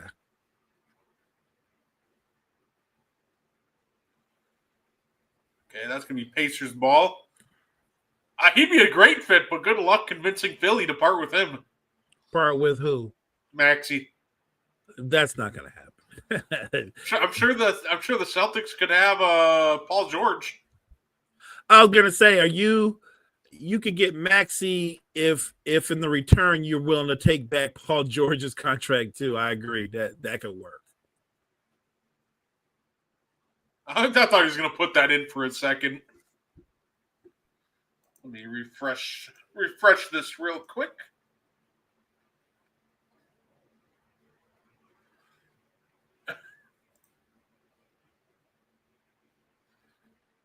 There we go. Dort's just falling over every time he shoots a three. It's kind of funny to watch. All right, Thunder. Come on, you got to do something. We're talking about available players real quick. What about someone looking to pick up Miles Turner, who's going to be a free agent? Miles Turner. I would love a Miles Turner. I think the challenge with Miles Turner is I don't know if the Pacers are going to be willing to part with him after this run. I think they'll be willing to go into that luxury tax to keep him. You think they give him a max? I don't think they give him a max, but if they give him a nice extension, maybe like I'm sure he'll get a decent amount in like the 25 to 30 million range. Yeah, agreed. I think that will be close to I don't know if that puts him in the luxury tax, but I think it would put him pretty close.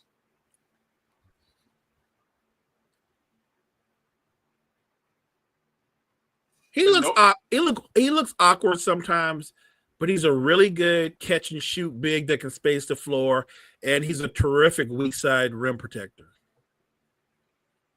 Speak of rim protector, good block there.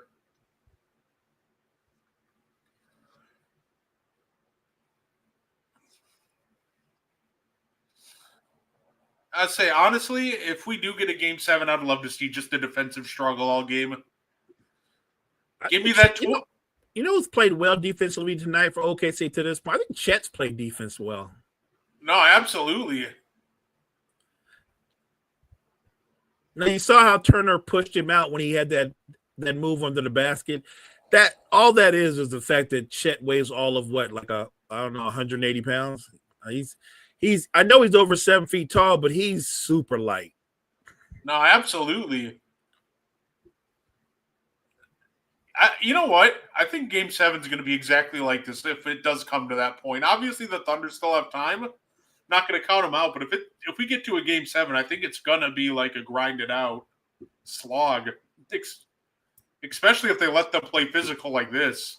All right, so I'm calling it. If they let them play physical and it's going to be a grinded out game, I'm going to say, based off of what you just told me, I think Indiana's going to win the series. I'd love it. I think Indiana's going to win it. If it's going to be a grinded out, more defensive minded, more of a grind, I think that favors Indiana.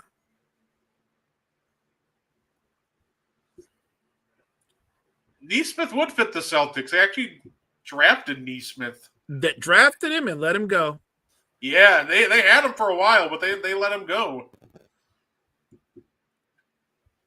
I think if the Thunder do lose this series, Dort's probably gone. I agree. I'm not going to stop there. I think Dort's gone, and maybe what is his name? Casey Wallace. No, absolutely. Who, by the way, is only 21 years old. And I say that like Lou Dort's an old man. What is Lou Dort, 25? 24, 25? Yeah, because I think they're going to have to package some of these guys to bring in, maybe consolidate some of this depth to bring in another talent. Right. Maybe them losing the series is what pushes them into the Kevin Durant sweepstakes. Well, you remember what I said. I said this before we get anywhere near this point. Before we get to the playoffs, I said the only way Durant can come home, meaning Oklahoma City, is they would have to come up short. Well, I say. I mean, if you like storybook or narratives, they come up short. There's no way you're going to run back even though it's a good roster, you're going to say something's missing. Maybe it's that third guy that you can trust to give you 20 plus on a given night. Say Dort would fit the Celtics and Miles Turner. Yeah. Yeah, both of them would. Dort is I really like Dort because he's got that toughness about him. He guard on multiple positions. He's just a dog. Let's see. What do we have to give up in order to get to that Kevin Durant level salary? Oh, are you going to do the trade? Absolutely. I'm going to check real quick to see it. That'll be fun. Because, okay. You know what's funny? You get there pretty easily. Actually, let's see how close we are. Yeah, honest, you're already almost there if you just put Dort and Ihart together. I guess the real question, though, is would you rather keep Ihart or would you rather, like, consolidate some more depth in Kevin Durant?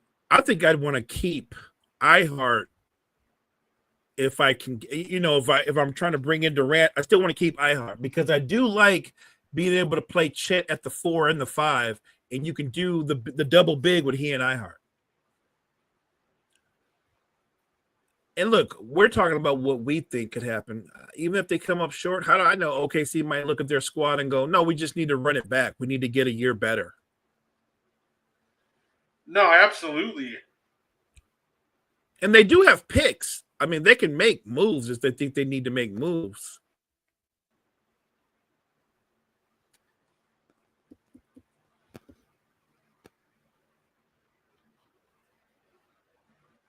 Indiana winning, though, would be amazing, not just for the city, the franchise. It'd be amazing for Rick Carlisle to have that second title on his resume.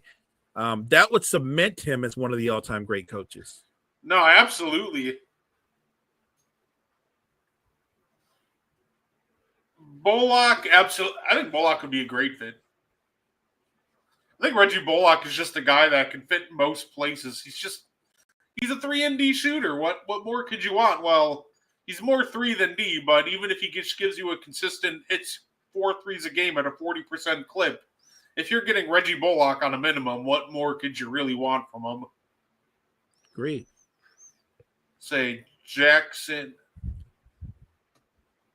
I'm guessing we're talking about the only Jackson I can think of is Jaren, which I would say they didn't trade Desmond Bain to turn around and trade Jaren Jackson. Although I will say this, trading Bain shows that you didn't have confidence in that core 3. And you moved off of Bain, obviously, because now it gives you the opportunity to turn around and offer Jackson a max extension, right? Yeah. I guess my question is, though, do you feel comfortable with Jackson and Morant as your franchise players going forward? I feel like even though they're both still young, I feel like we've seen it, we've done it. If I were Memphis, I'd be looking for a full-on reset. I don't think that duo goes really anywhere. I think that's also just a first-round exit, but right. That's my whole point. I think they might have a 50 win season or maybe a little bit better, but I still think in the end they'd be first-round exit. 1 of 16 from 3. Ouch. You know what that means, OKC? Attack the basket. Correct. How many free throws have they shot to this point? No. Oh, okay. Well, you know what? That's just good. But that's kind of the challenge right now with the Thunder. Like, they can't hit anything from deep, so the Pacers are just kind of loading up around the rim. Thunder have 9. Pacers have 13 free throws. That is proof they're letting them play because I'm seeing a ton of physicality and they're just going. Like I said, I hope that it's like that in Game 7. Like I said, Hallie would fit, but I don't know. I don't think they're trading Halliburton for anybody right now. They are not. TJ McConnell would, but I don't know if they're trading McConnell for anybody right now. You would like to keep him too. He's one of the best, if not the best, backup point guard in basketball. No, absolutely.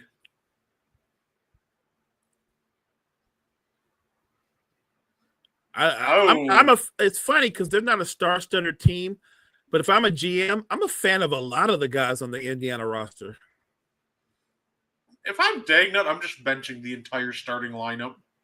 Look, they're doing Globetrotter stuff now. Like they're done. They're done. No, we're going 7. They just got beat off like a missed shot. Like, come on, somebody's got to leak out. They're going 7. No, they learned from their mistake. J-Dub made them pay a lot, with a lot of off-ball movement, cutting, just that mid-range. So they're just kind of adjusting their defense, forcing J-Dub to be more of a spot-up shooter, play on the perimeter. And his shot just hasn't been falling today. And I think they've gotten away from that 2-man game with J-Dub and SGA. I thought they would run that more. Yeah, it's weird. I get it's funny with Dub. He is 6 of 11, so he is having probably the best performance on the team. It's really that 0 for 4 from 3 that's throwing me off. He just cannot find anything from distance. Right. A lot of success just keeping him on the perimeter right now. I agree, Peanut. I agree. Peanut says we're going 7. I appreciate that, Peanut. No, I'm excited for that. Say it's the 2 best words in sports. Game 7. I'm loving it. I'm excited. Man, you know what? This hasn't been a great game so far, at least not in terms if you're a Thunder fan, but if you're a Pacers fan, how can you not be excited?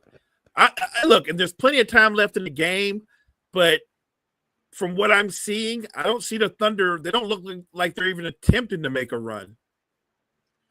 Kyle said it earlier, and it almost feels like they came in overconfident.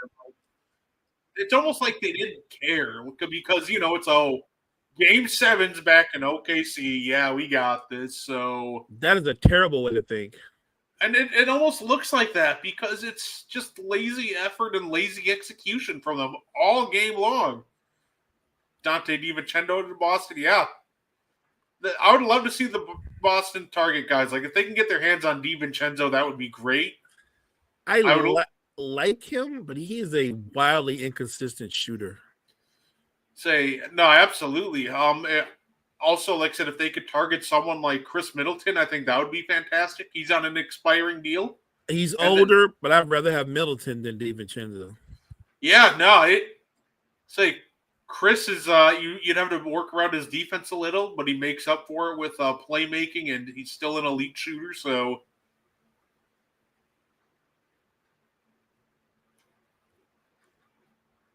I think Boston is going to be one of those sleeper teams next year. I think they still make the playoffs. I think they're still very competitive, but I would be surprised if they get past the first round.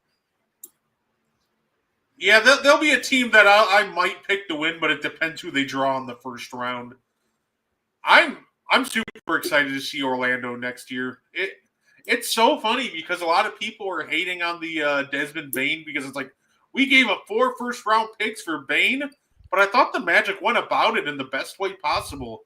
If you're going to give up 4 picks for Bane, you gave up 4 picks that are still in the prime of all your stars' careers. So you gave up 4 picks when, Franz and Paul are going to be like they're 22 to age 27 and 28 seasons. So to me, it's just like you're giving up 4 picks in the 20s with 1 pick might be top 10, but the Suns have no incentive to tank. So, like, it also might not be a lottery pick. They could sneak into a play-off spot through the play-in. So, who knows? That's why I don't think Orlando gave up too much, because you're going to be a 50 or more win team, and those picks are going to be, like you said, it's going to be in the 20s. I'm not worried about who you draft there. No, it's not like it's the Magic. Oh, good foul by Allie. No, but yeah, like we're talking about guys like last year they selected, I think with the 13th pick, it was Jet Howard, and guys like that can't even get playing time. So what are the odds that the Magic are going to find another, franchise player, even a rotation level piece in the 20s? It's possible, but it is. I'd rather take the consistency that is Desmond Bane than, 4 rookies who might contribute 4 years from now. And by then, you're talking about Paulo and Franz in their age 30 season. And look, Bane doesn't give you the wow factor that Jackson, certainly Ja, does. but I think he's of the three players, he's the most consistent player. Yeah, I will say, like, if Desmond Bain somehow steps on into Orlando court and becomes a 30% 3-point shooter like every single Magic floor spacer they get, they might just need to call an exorcist because that place is just cursed at that point. I actually think playing with those two bookend forwards, Brett, I think his shooting actually goes up. I say he's a guy that averaged gave you 20 points and 5 assists and shot 39% from 3 last year. In fact, that's been him for the last 3 years, so you know you're going to get from him. Right. Ooh! And I think getting somebody consistent like Bain will also kind of upgrade Franz and Paulo as playmakers, because it feels like, a lot of people think I've seen a lot of people say that they can't really play make or they're not that good of playmakers. But are Paulo and Franz not that good of playmakers, or they just keep getting surrounded by guys who can't really shoot consistently? Good point. I think the latter more than anything. KCP has been a great floor spacer, but he goes to Orlando and what does he do? Has one of the worst shooting seasons of his career. They have yet to be able to get consistent shooting on the perimeter to take some heat off of their forwards. But you bring in Desmond Bain, he gives you a shooter, and he's not limited to just being a shooter. He's actually improved his ability to get downhill and get to the paint. So I think it gives you a complete 3-level scorer. Say, absolutely.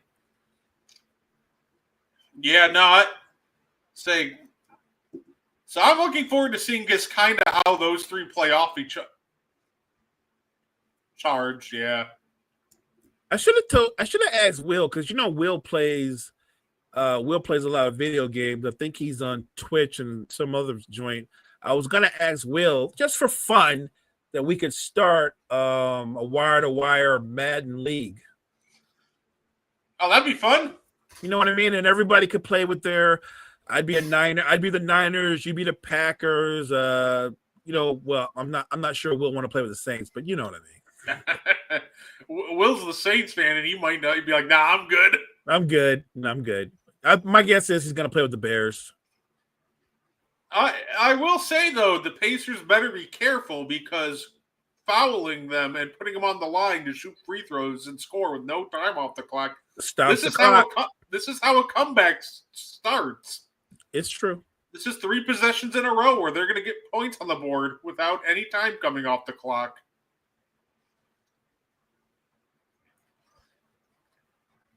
No, it's just ironically, like I said, it's funny because in real life, I hate watching Wisconsin football just because they frustrate me. But I still use them all the time in college football 25, and absolutely whooped a Bama user with them. That always makes me happy. Nice.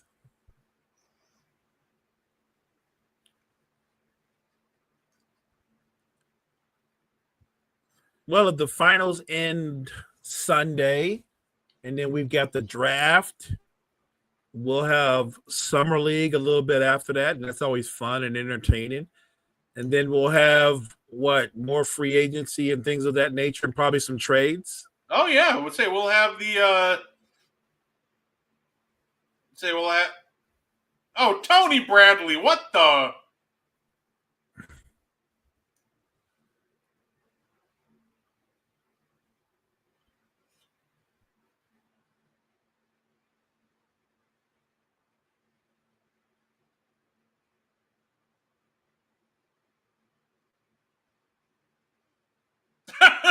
All right.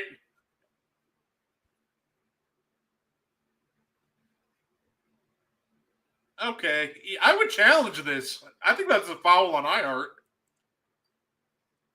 And a bad acting job. Yeah, no. He flopped.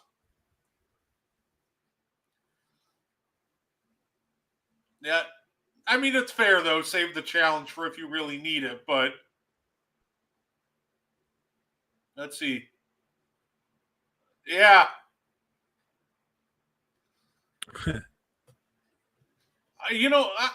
I'm just not a fan right now of what Indiana's doing. People might look at this game and go, well, 22-point lead, 5 minutes to go, they're good. But, like, yeah, but TJ McConnell gets it. He's like, yo, come on, man, let's keep playing. Because he realizes now they're getting a little lackadaisical and sloppy. yeah, they better focus back up. Yeah, what iHeart did and the Academy Award goes to.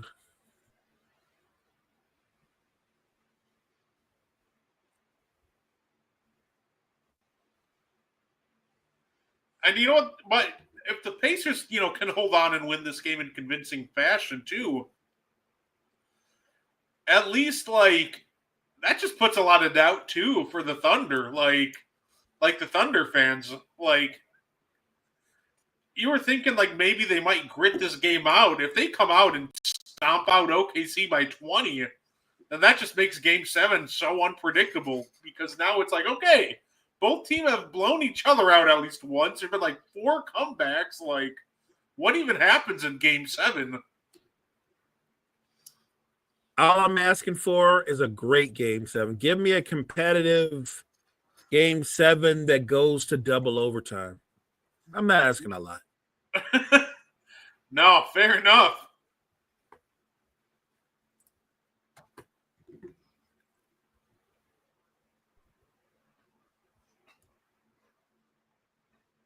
There we go. Oh, and I think the beautiful part too about the Magic trade is they still have a pick in this draft. So they traded the 16, but they still have the 25th pick in the draft. So they still get to add young talent this year. Hope it's a point guard. Oh, good hit. Okay, 19-point lead. All right, Pacers, slow down.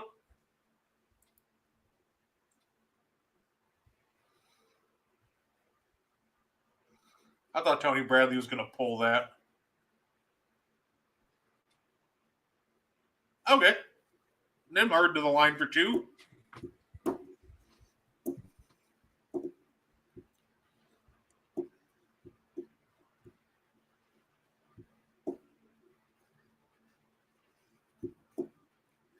All right. There we go. That was I like that by Nembhard. Be aggressive, get downhill, get yourself to the foul line. Things are getting a little messy. Slow the game down.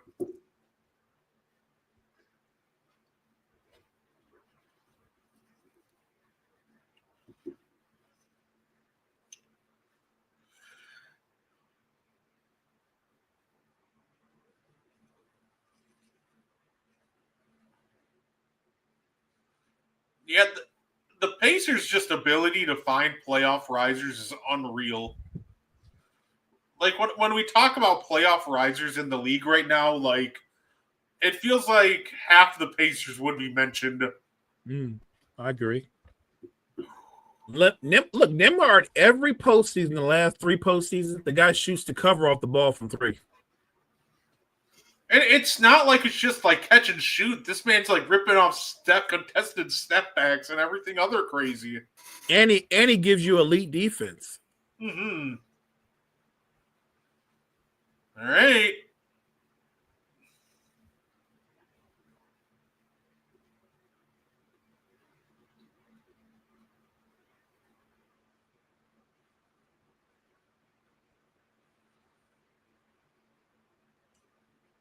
A little crowded in that corner for spacing. Doesn't matter. Nembhard. They needed that. Probably a blocking foul. Or a charge. But you know what? Good no call. Play on. Oh, cheese pizza sounds good. I need a game like this again in Game 7. Like, I just need this physicality. I think it's fantastic. I want a chippy Game 7.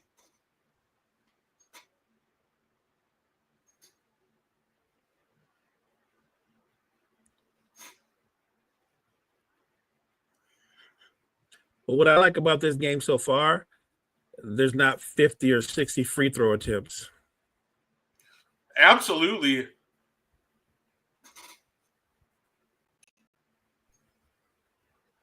Yeah, I think Dagnov is smart. I think maybe the next timeout, get SGA out of there. Let's not even risk the possibility of turning an ankle or you guys are walking them down.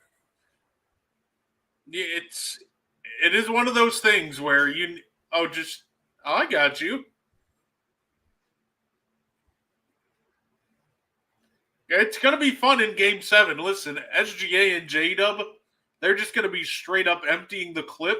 It's gonna be great. I think I will say though, they got to be careful with that.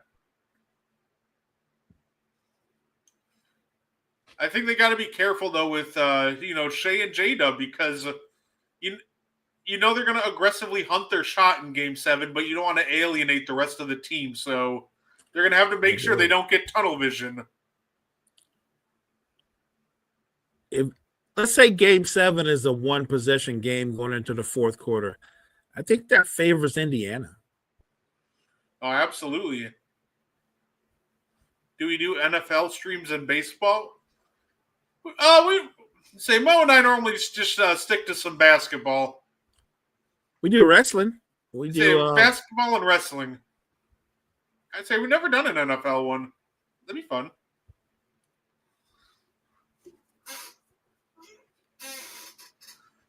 Nah, if Dagnut refuses to take me out shape, maybe I go intentionally get a couple texts. I would just, like you said, I would just hate to see like Shea or J-Dub get hurt right now. Yeah, you might be able to come back, but it's also just not very probable. And I get it. You want to be competitive, but I'm looking at a team that's down 21 points with 3 minutes to go in the third. In Indiana, they had about a 3-minute lapse where they weren't playing as hard, but I think they've kind of gotten their act together. OKC's not going to win this game, and there are no moral victories. What you can do, though, is you can make sure that your starters are fully healthy and ready to go for Game 7. Yeah, when your layup rims out like it just happened with J-Dub, probably just time to wrap it up.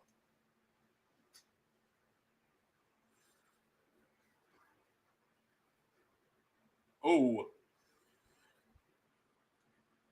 No, and it felt like the Thunder's best chance to come back just Freddie came and went. Like, you held the Pacers scoreless for like the first 5-6 minutes of this quarter, and you just made absolutely no progress into cutting into that lead. Yeah. Like, you scored, but by that point the Pacers had, started scoring, so you were just trading buckets, and that just doesn't benefit you, so... I honestly thought Indiana will win tonight, but I thought it was going to be a grinded out, 108 to 102. Look, it's not going to be that. But that's saying hats off to the Pacers. Like Halliburton when he was in, I thought he was really solid. But this game right here is a team win. No, absolutely. I'm just waiting for that. Listen, every time the Pacers are, winning, it always somehow gets capped off by an Obi Toppin putback dunk. Right. And I'm just waiting for it. I thought it was coming right there. Good foul by Wiggins. Make sure he just can't flush that. Oh, Shea's coming back in the game, and Dort.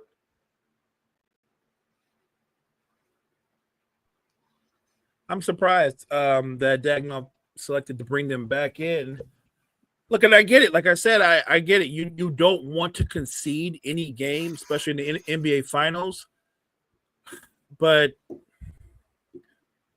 man, I just this seems like one of those games. What if they do make a run and they cut it to 13, only for Indiana to push it back to 20? It's interesting. You know what's funny? I think if your objective right now, Mo, is to win, to make your Caruso tries a three. If you're really going to try to make a comeback, where's Isaiah Joe? You need high-volume three-point shooting right now. So to me, if I'm really serious about making this comeback, I'm getting Isaiah Joe in this game and having him bomb away. Yeah. I mean, look, at this point, I'm getting Joe in. I'll keep Wiggins on the floor, and I'll just let them bomb away. Yeah, but Spicy P. Which, by the way, if you look at OKC right now, they have 5 guards on the floor. They're not even playing with a big.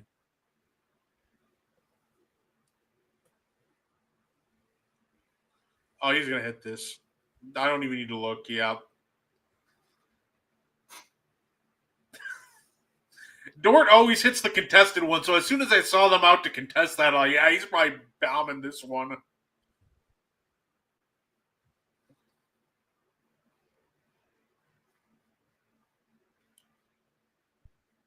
Obi! Yeah, if Obi's hitting step backs on you, it's probably time to just wrap it up.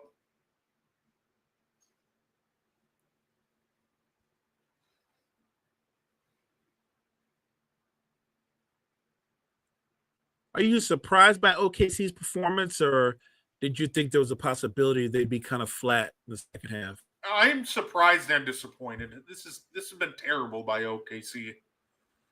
It feels, once again, it just oh, got it, beat the buzzer.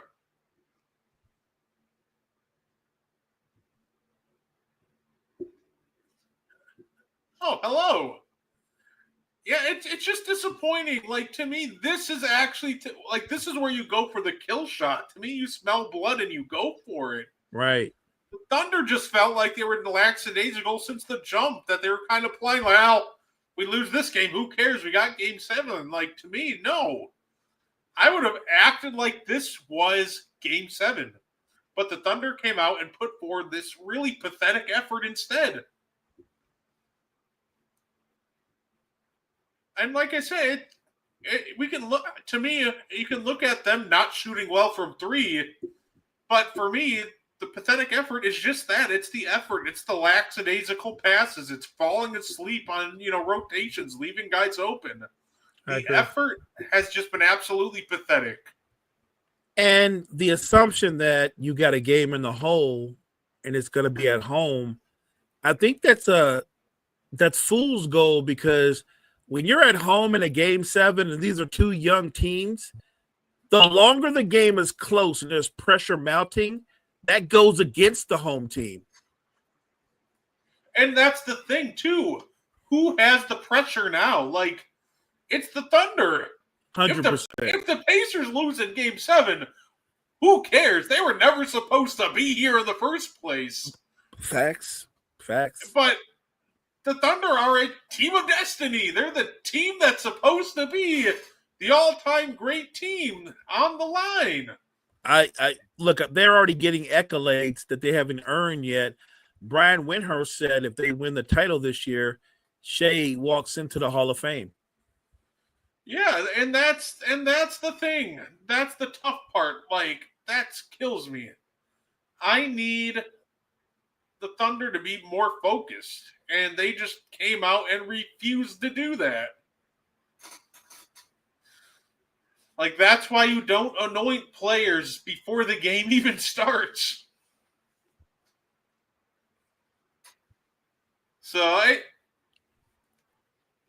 And once again, like, who's to say that they're going to be more locked in game 7? I hope they are. You can't get any worse than this. I hope they're locked in. What I'm afraid of is, because the pressure mounts for them, because they came in an overwhelming favorite, that they'll play tight. That Indiana will be the looser team. Like, Indiana might come into game 7 feeling like we're trying to win, but we're playing with house money. Yeah, and that's the thing too. Now, it's funny because here's what I picked the Thunder to win this series in 6. However, I said if this goes to a game 7, I'm picking the Pacers. Why? Because now we could talk about the players on the court, Mo, but who do you trust more in a one-game setting, Dagnut or Rick Carlisle? Oh, I'm taking Rick Carlisle. Like, you are now, to me, at this point in a one-game series, you're at a coaching disadvantage now. So these players better be locked in, focused, and playing out of their minds, because you know Carlisle's going to have something crazy drawn up. OKC is going to need the league MVP, SGA, to play like the best. This is why you win the MVP, right? The regular season, you make your name. The playoffs, you make your fame. He needs to play like an MVP. J-Dub needs to come in with his A game. Chet needs to show up at both ends of the floor. Their bench, which is one of the better benches in the NBA, they can't get outplayed so thoroughly again like they did tonight. No, absolutely.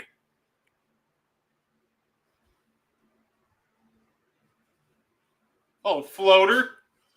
Like, you know what I'm doing? I am absolutely polling.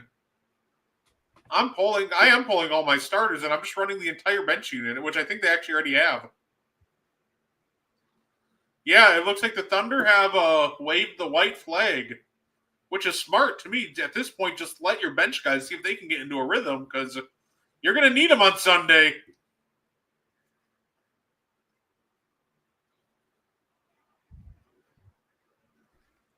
Yeah.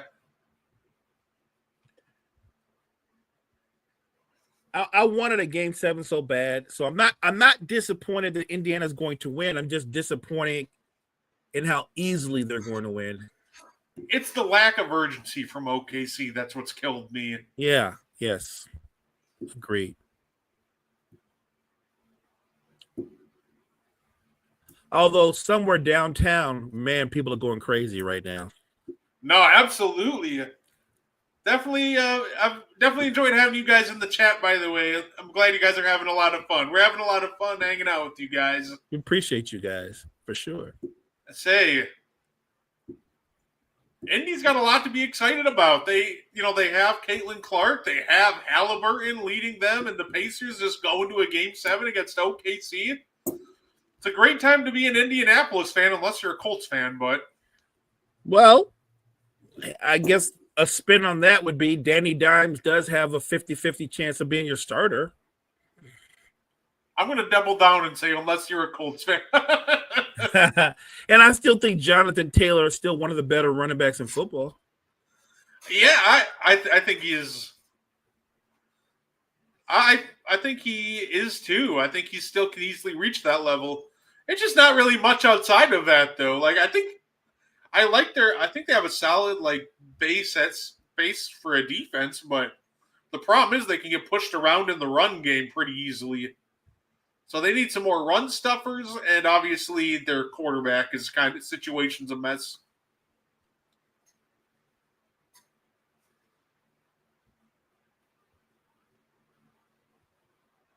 Well, what we know for sure is Andrew Luck's not walking through that door. I say he might, but it would just be as a color commentator. A very whiskery color commentator, but yeah.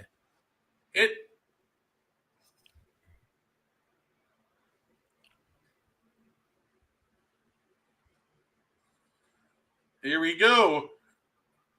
Like I said,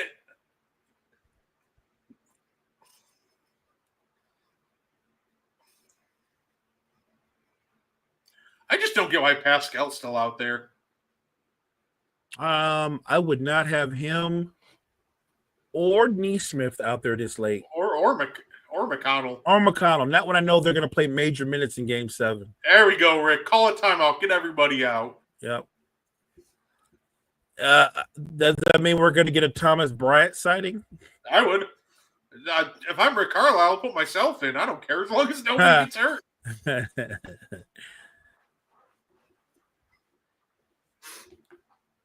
Now, what an absurd game. Like, I was always hoping, even though I picked the Thunder to win, I was always hoping for a Game 7, and now that we're getting a Game 7, I'm not that confident in the Thunder right now. Look, all I can say is, maybe they think like I said, they're playing with house money because they had another game to win. Should they lose tonight?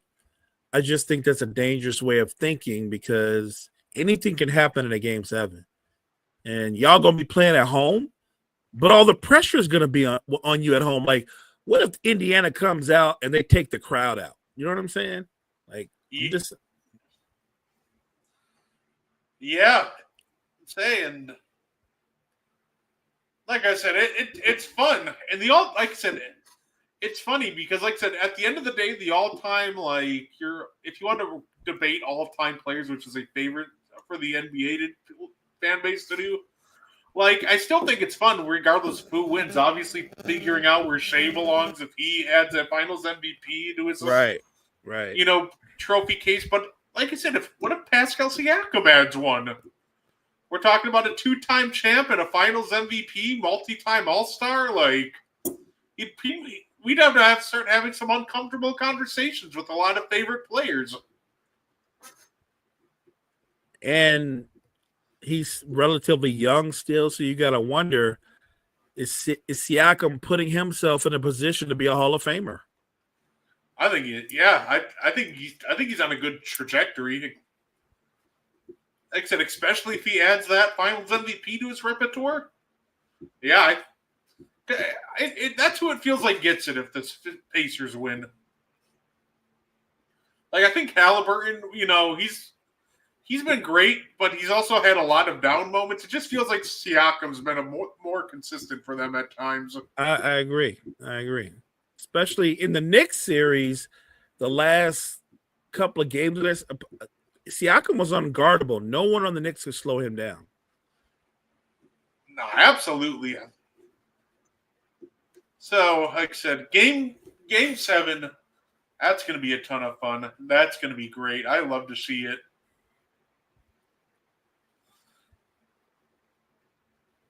So we'll call it the Kevin Durant legacy game because if they lose, that might be the next phone call.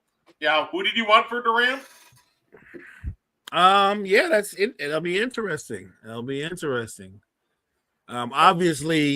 Obviously, they're not going to trade.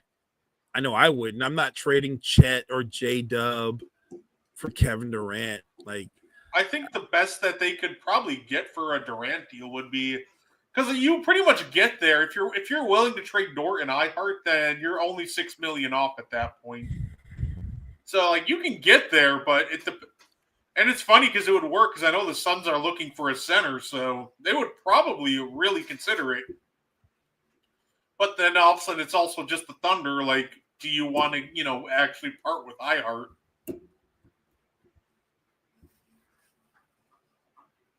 Say, send like Nikola Topic over to the Suns as a young piece they could potentially use. I could see that happening. Look, Phoenix definitely need assets. They have to get this trade right, and max out what they can get for KD. Because if they get it wrong, how long before Bradley Beal goes to management and not Bradley Beal, Devin Booker goes to management and go, I don't want to be part of a rebuild. I'm in my prime. And I completely understand him thinking that way.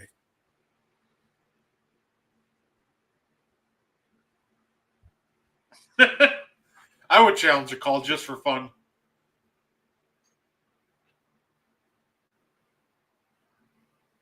Ooh. No, they'd lose that challenge.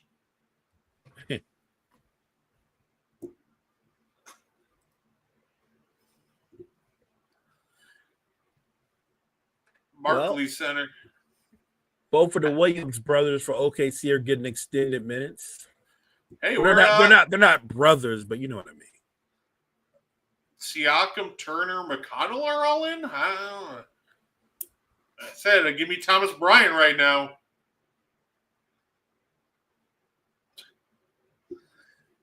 TJ just rubbing it in at this point. Hey, I just realized that, Mo. Next week's and one we'll be doing it, during the second round of the draft, so we'll be able to kind of keep tabs on that while we're having our episode. I kind of like that. That's gonna be fun. Kind of like that. That's gonna be a busy night. Oh.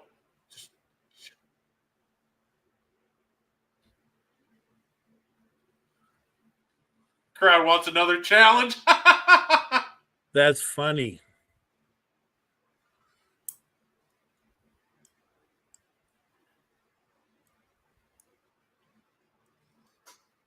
This game is so out of hand. You hope the refs are doing a running clock. Yeah.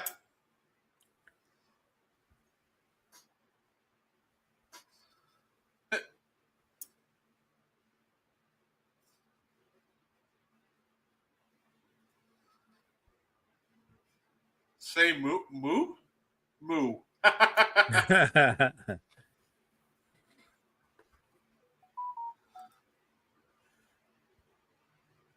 There we go. Oh, McConnell is not. Oh, wow.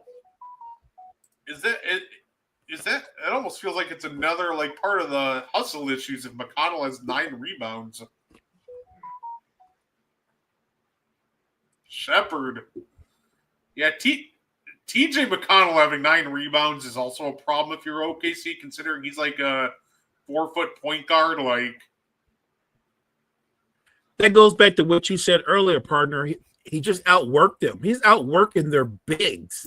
I saw him snatch a rebound off of Miles Turner. I seen him snatch one, not Miles Turner, but off of Chet. I seen him snatch one from iHeart. Like you can't let a point guard outwork you in the restricted area. No, I completely agree. And why do you do 49ers stream? oh, would you do a 49ers stream? Oh, I'm sorry. Yeah, I mean, I would. It's my team, so sure. I would. I'm always down. Say he's actually a 49ers fan. So yeah, I'm down. Say Alex, I'm a Packers guy, so I definitely do a Packers stream. I mean, I don't know how many highlight games we're going to have this year. Like I think the Niners will be competitive, and I'll say this: if they can stay healthy and a few things fall their way, like they win some games they shouldn't win, I think they have a shot to make the playoffs. I've done a couple of actually NFL streams on TikTok before. A couple of Packers ones. They're fun. I think the Packers have a chance to win the division, but it'd be tough. We're gonna have to do a lot better with those in division games this year. So we can't go 1-5 in division again. Yeah. I think on the morning show, not today, but maybe yesterday, I told Gene, or was it Carmike? Maybe it was the other day, Carmike. I told them that I thought the Packers. We were talking about that division. I said I thought the Packers were going to win the division. I hope so. I think we have a real chance to do it. All right. NFL stream. If there's no other shows going on, I wouldn't mind doing a couple NFL streams this year. Speaking of football, Yahoo Sports just posted their top 10 quarterback list. Oh no, because everybody's dropping theirs, so I'm curious to see what Yahoo's look like. I might have to make mine soon then, apparently. Number 1, Patrick Mahomes. Not a surprise. Say number 2, Lamar Jackson. Say number 3, Josh Allen. 4, Again, not a surprise. Joe Burrow. Okay. 5, I hate this. 5, Justin Herbert. I disagree. And I think Herbert's going to be good, but not top 5. I say hypothetical Herbert at 5. Stafford at 6. I think Stafford's above Herbert. Say 7, Dak Prescott. I don't think so. I don't know. 8, Geno Smith. I don't think so. What is even in this list? Don't think so. 9, Jordan Love. 10, CJ Stroud. Let's see. I think Jordan Love's gonna be better than Geno. Yeah, like Geno for and sure. Maybe Dak too.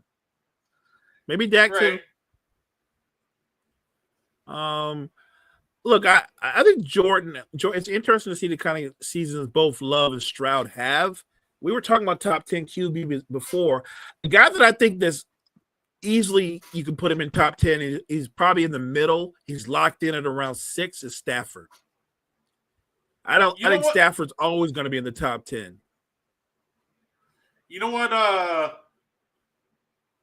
You know what throws me off, Mo? Obviously, it's how sometimes it's the names you don't mention that throws you off, right? And that's me because I'm looking at that like, okay, where's Jalen Hurts? Yeah, that's right. Where's Hurts at? That's crazy. Say they just won the Super Bowl, but okay.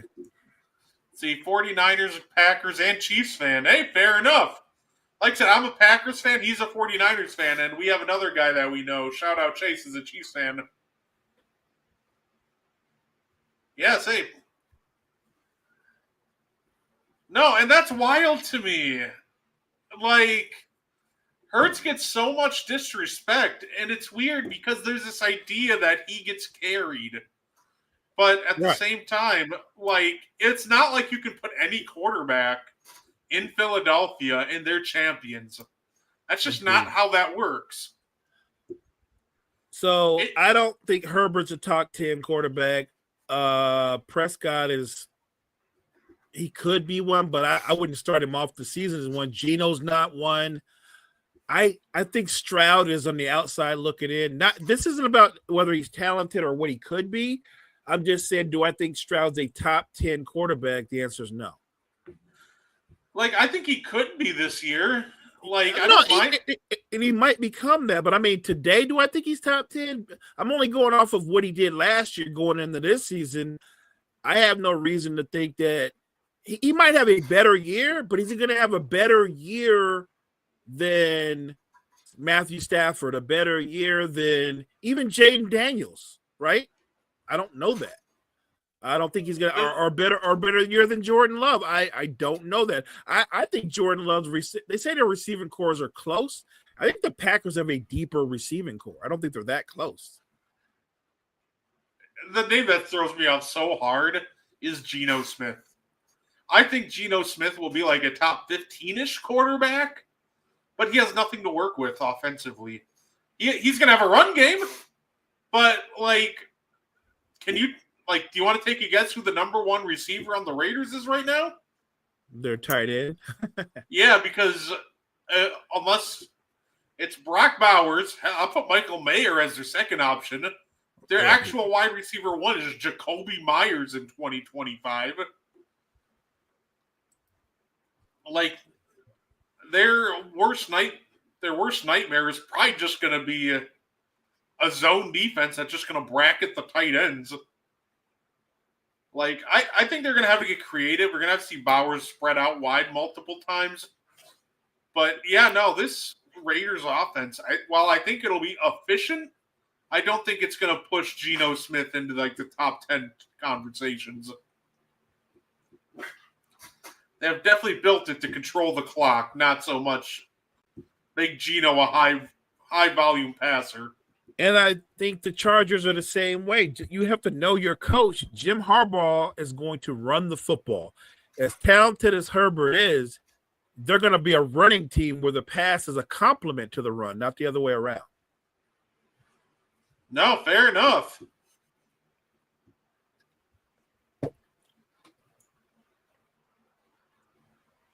Yeah, it's funny because we've done a few of these lists, and they've got Jalen Hurts ranked all over the place. This is by far the worst list because they don't even have him in the top 10 at all. At least the first one we read that was terrible. At least they had him at 10. This one's just like, he's like in the Tua conversations. Like, right. No, and the funny part is, it probably sounds like I have some beef with Justin Herbert. I just think he gets overrated a ton. Like, to me, he's like the AFC West. He's like the AFC version of Dak. Like, that's a good call. It drives me insane that, like, it's funny because Dak gets so much hate, but yet Justin Herbert literally does the same thing, except in the West. And I get it. They're going to be the conversations. Well, he didn't have any weapons. I watched him underperform too. when it mattered the most, when they had guys like, Keenan Allen and Mike Williams. And that's kind of my big beef with Justin Herbert. I just need to see him do it in the big games, because in the big games, he's 0 for 2 with 2 losses that I can put a lot of it at his feet, and that's kind of the problem.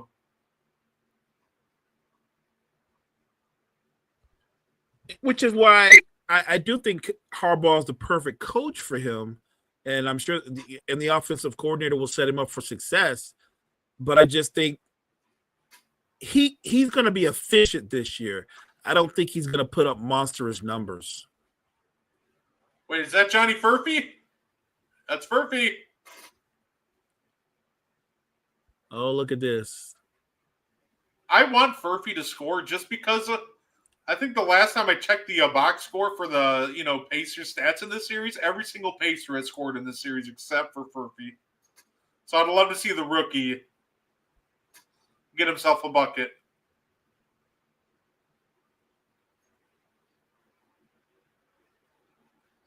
Right now, the game looks like a G League game. Oh, this is like one of those end of season. Hey, I'm just going to throw in like 10 bench guys in the rotation. We'll see what happens.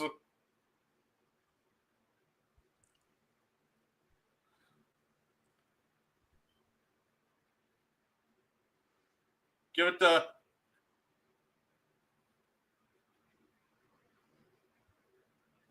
Obi Toppin, absolute eater.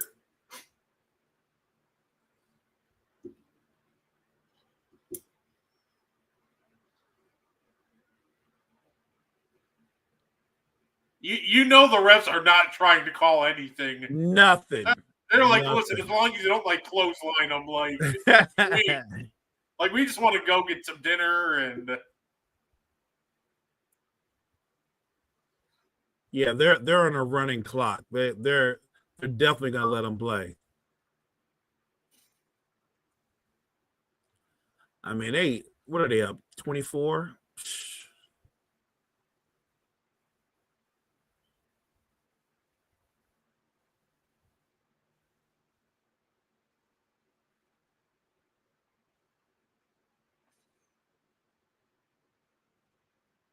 Oh yeah, I'm always willing to do Packers games on my YouTube channel. Oh, I'm shocked they called that. Wow. I guess they got to call the obvious ones, I guess. But that also seemed like a very reluctant whistle.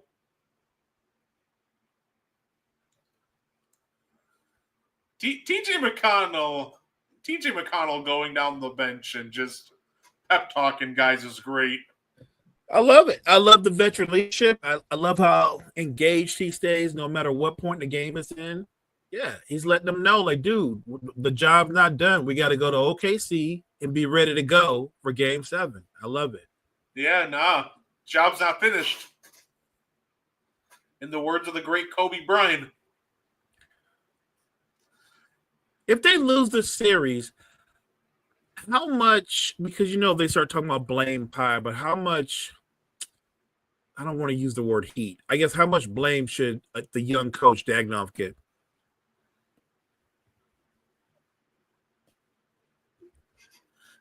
I think he deserves a good amount of it. It just feels like this is one of those that it almost feels like the blame should be like 50-50 on coach and players.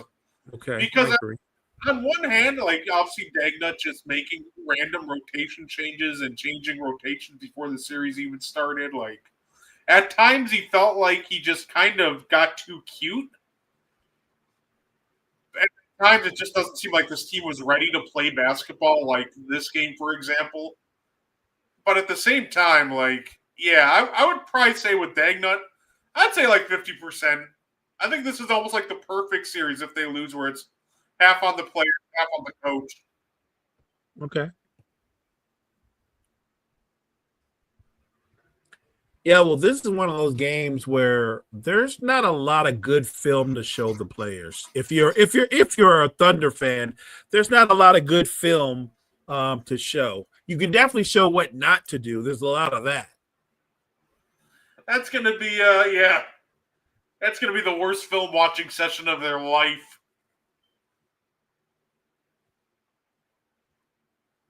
It's going to be one of those, okay, guys, here's what we did well. Okay, guys, let's look what we need to improve.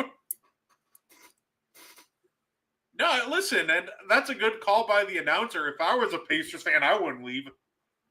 I don't care what traffic looked like. Like, this will be the last time I get to see the Pacers in person before they go to Oklahoma City and bring us home a championship. Yeah.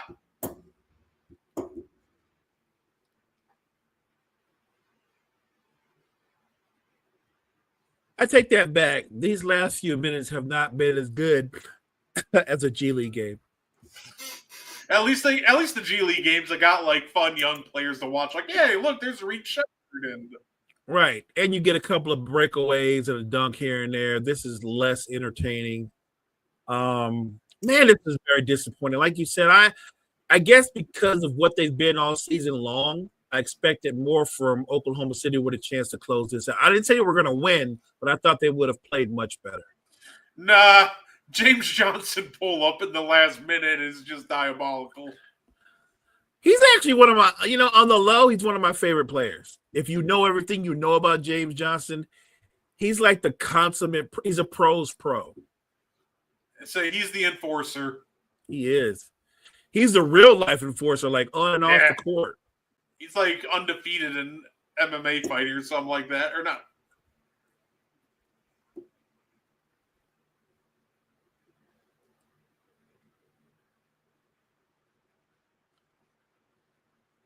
I don't know, Brett, if you watch a lot of other content creators on TikTok, but I started watching, what is this kid's name? He's really fast. I think his name is, I Am Speed. Oh, yeah. So I recently watched him race the dude that was undefeated, that Ashton, what's his name? Ashton Hall. The one that used to play for, I think, Bowling Green or something like that. Yeah. But, and they raced for 60 G's. Like it must be nice to have it like that. But he didn't beat him just once. He beat him 4 times. Like the kid's speed is like, a kid is so fast. Yeah, no, absolutely. It was just kind of funny to see too that he almost kept crying for a rematch too. He did. It got sad, and then it doesn't help that the speed kid is a really great troll.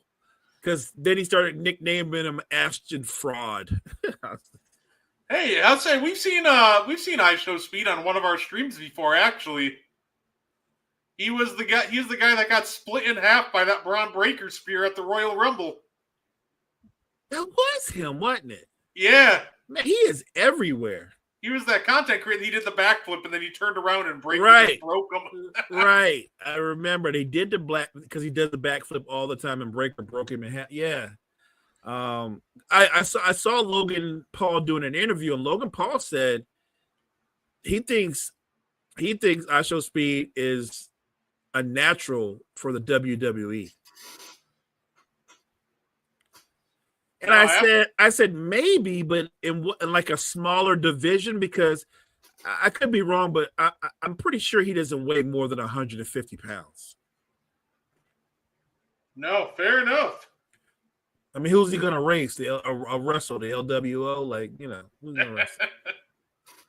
He can wrestle. He can wrestle Travis Scott. He'd be okay. Oh man, But the kid is. I didn't know he was as famous as he was either. He's everywhere. Wait, did James Johnson get kicked out of the game? Oh, that happened. Okay. I didn't think that. Yeah, that happened. I thought that was. I didn't think it was that. It was that serious. Wow. Look at Reggie. 30 seconds and got himself kicked out of the finals. That is fantastic. Reggie's confused too. I'm confused too. Man, didn't even get to break a sweat. What's up, Jory? Yeah, Chet, 4 points. Got to be better.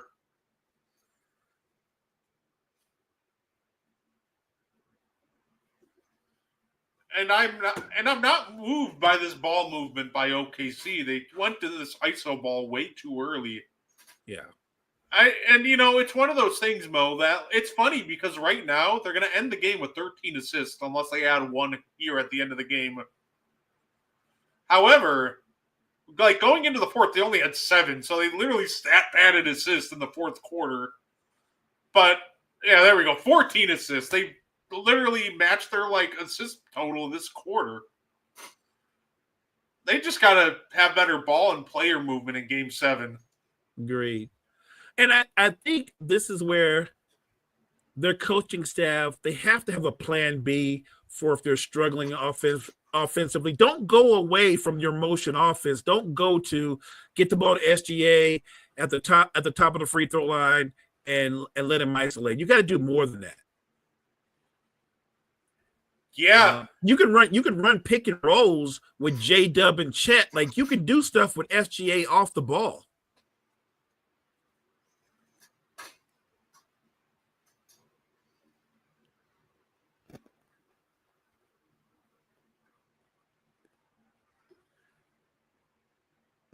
And if you're a Knicks fan and you're like, man, we need a bench. Well, you didn't have to let Obi Toppin go, and you didn't have to let Quentin Grimes grow. If you had Grimes and Toppin on your bench, maybe you'd be in the finals. You know what's funny? I don't even think it would matter. It's with Toppin, the Knicks just never used him right. They tried to just sit him in a corner while Toppin's just better when you let him move around and kind of get moving towards the basket. That's on Tibbs. I didn't know how to use him. It's funny because I've seen a couple people say that where they're like, well, if the Knicks still have Toppin, I'm like, so we can just stand in the corner and just not do that much for you? But here's the crazy thing. What about Grimes? Grimes essentially is a I guess a high level 3-and-D guy. You could have kept Grimes and could have saved yourself all those picks you gave up to get Bridges. Their skill sets are very similar. No, absolutely. Wow, what a game. What a watch along. If this is the last one, that would be, it was a fun one. We'll see what happens. Sunday, it's going to be a great time. Mo, do you want to add anything before you get up on out of here? No, I just appreciate everybody that's joining us tonight, especially Florida Panthers from Australia. Appreciate you. Great sport. Great comments. You were on fire tonight. Jory coming through, Key coming through, Kyle. Just make sure you guys check out all the great content we have at Wire to Wire Network. Make sure you check Brett and I out. This is where we do our double-double. We're back on the morning show, Coffee and Sports in the Morning. Check us out tomorrow. We appreciate you guys. Yeah, we'll be hanging out on the morning show tomorrow, talking some sports. Check out all the great content of Wire to Wire. Florida Panthers fan, thank you so much. Jory, Kyle, definitely appreciate you guys. So, ladies and gentlemen, thank you, and you enjoy the rest of your night. Thank you for tuning in to the And One podcast. If you like our content, you can find more on the Wire to Wire Podcast Network on YouTube, Facebook, and Spotify. Want more And One? Find it on Wire to Wire. Like and share our Facebook page. And join the And One Discord. Grab the link to join from our Facebook. Thank you for tuning in and have a wonderful day.